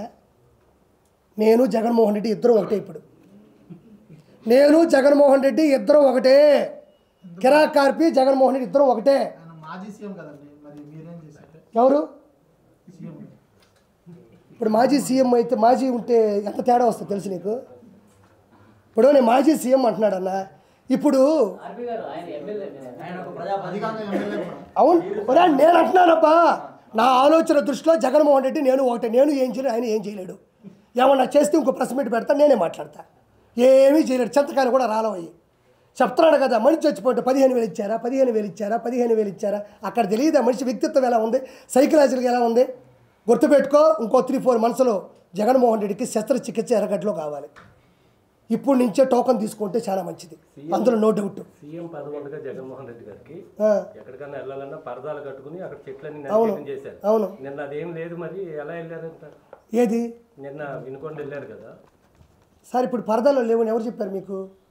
పరదాల్లో లేకపోతే 10 మంది ప్రెస్ మీట్ పెట్టి మాట్లాడుతున్నప్పుడు మధ్యలో మాట్లాడితే తటకన కోపం ఎందుకు వస్తుంది? నీకు అది పరదాలు కాదా? 10 మంది ఉన్నారా ఇక్కడ? ఇదిగో ఇవన్నీ ఉన్నాయి, ఇదిగో ఇక్కడ మాహా ఉందో, బిగ్ టీ ఉంది, TV5 ఉంది, ABN ఉంది. మీరు నాతో మాట్లాడుతూ ఉన్నారు, నేను గబగబ మీకు చెప్పేసి మీరు నన్ను ప్రశ్నించే లోపల నేను వెళ్ళిపోతే అది పరదాలు కాదా? పరదాల మాట బతకడం కాదా? అక్కడ పోయినాడు, ఏం మాట్లాడాలా? కాసేపు ఏడవాలి కదా, యాక్టింగ్ అన్నా చేయాలి కదా, పోయిన దానికని యాడ్ చేసినాడా? యాక్టింగ్ అంటే నేనేం తప్పు అనడంలే, కనీసం పోయిన దానికి మన బాధ వచ్చినా బాధ రాకపోయినా ఎంతో కొంత బాధ రావాలి కదా, అది కూడా చేయలేదు కదా. రాష్ట్రపతి పరిపాలన రాదు వాడు చెప్తా ఉన్నాడు ఫైనల్గా, ఇంతసేపు ఉన్నంత వరకు నేను గర్వంగా ఫీల్ అవుతున్నా. ఫైనల్గా ఏంటంటే అతను 2019 నుంచి 2024 వరకు 151 మంది ఎమ్మెల్యేలు, అంటే ఒకరు వెళ్ళిపోయారు, కోటమిరెడ్డి సీతారెడ్డి గారు, ఆయన నచ్చక తీసేయండి, ఏ 150 చిల్లర ఎంతమంది అయితే ఉన్నారో వాళ్ళు ప్రతి ఒక్కరూ అవినీతి చేశారు కొన్ని వేల కోట్ల రూపాయలు.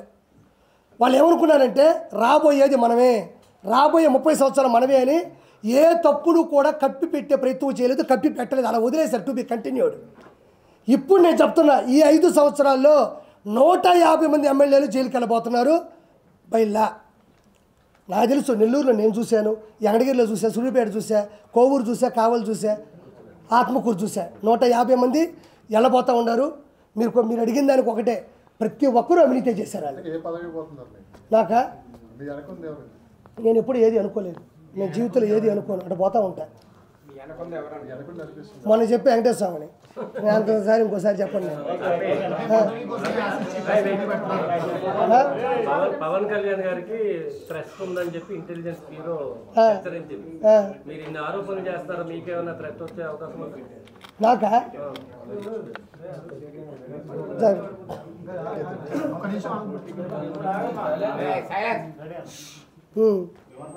అన్నయ్య అడిగిన క్వశ్చన్ అంటే మళ్ళీ నేను మీకు చెప్పాలి, ఎందుకంటే అరిచేసినారు మధ్యలో. ఏం లేదన్నా, ఇప్పుడు పవన్ కళ్యాణ్ గారికి ఇంటెలిజెన్స్ రిపోర్ట్ ఇచ్చి థ్రెట్ ఉంది, మరి నీకు లేదా అన్నాడు. ఆయనకే ఉన్నప్పుడు నాకు ఎందుకు ఉండదు? ఏమో స్వామి, అంతమంది బాడీ గార్డులు ఆ విధంగా క్యాడర్ పెట్టుకొని ఆయనకే ఉన్నప్పుడు నాకెందుకు ఉండదు? నన్ను మెడగించి చంపుదాం అనుకుంటారు.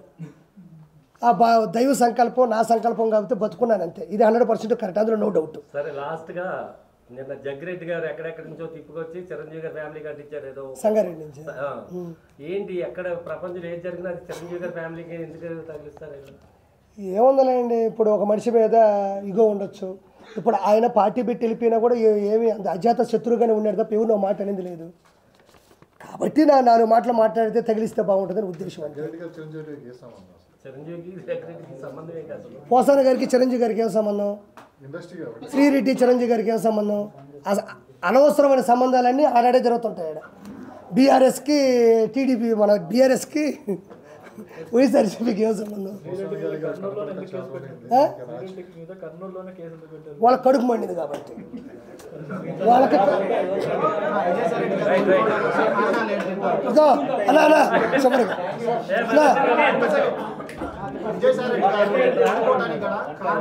అయ్యా, ఒక మాట చివరిగా,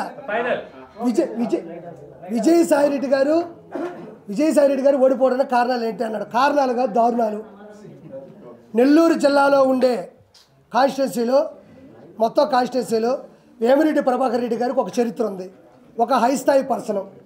ఇలా ఏటూ ఉండే వ్యక్తి, ఏటూ చెడ్డ వ్యక్తి మీద గెలవడం కష్టం. చాలా చిన్నపిల్లలు అడిగినా నెల్లూరులో చెప్తారు, వేమిరెడ్డి గారిని తట్టుకునే శక్తి కానీ ఎవరికీ లేదు. అలా అని చెప్పి ఇతను నేర చరిత్ర ఉంది. కాబట్టి 2,60,60,000 ఓట్ల మెజారిటీతో ఆయన గెలిచాడు. అది ప్రత్యేకంగా చెప్పలే.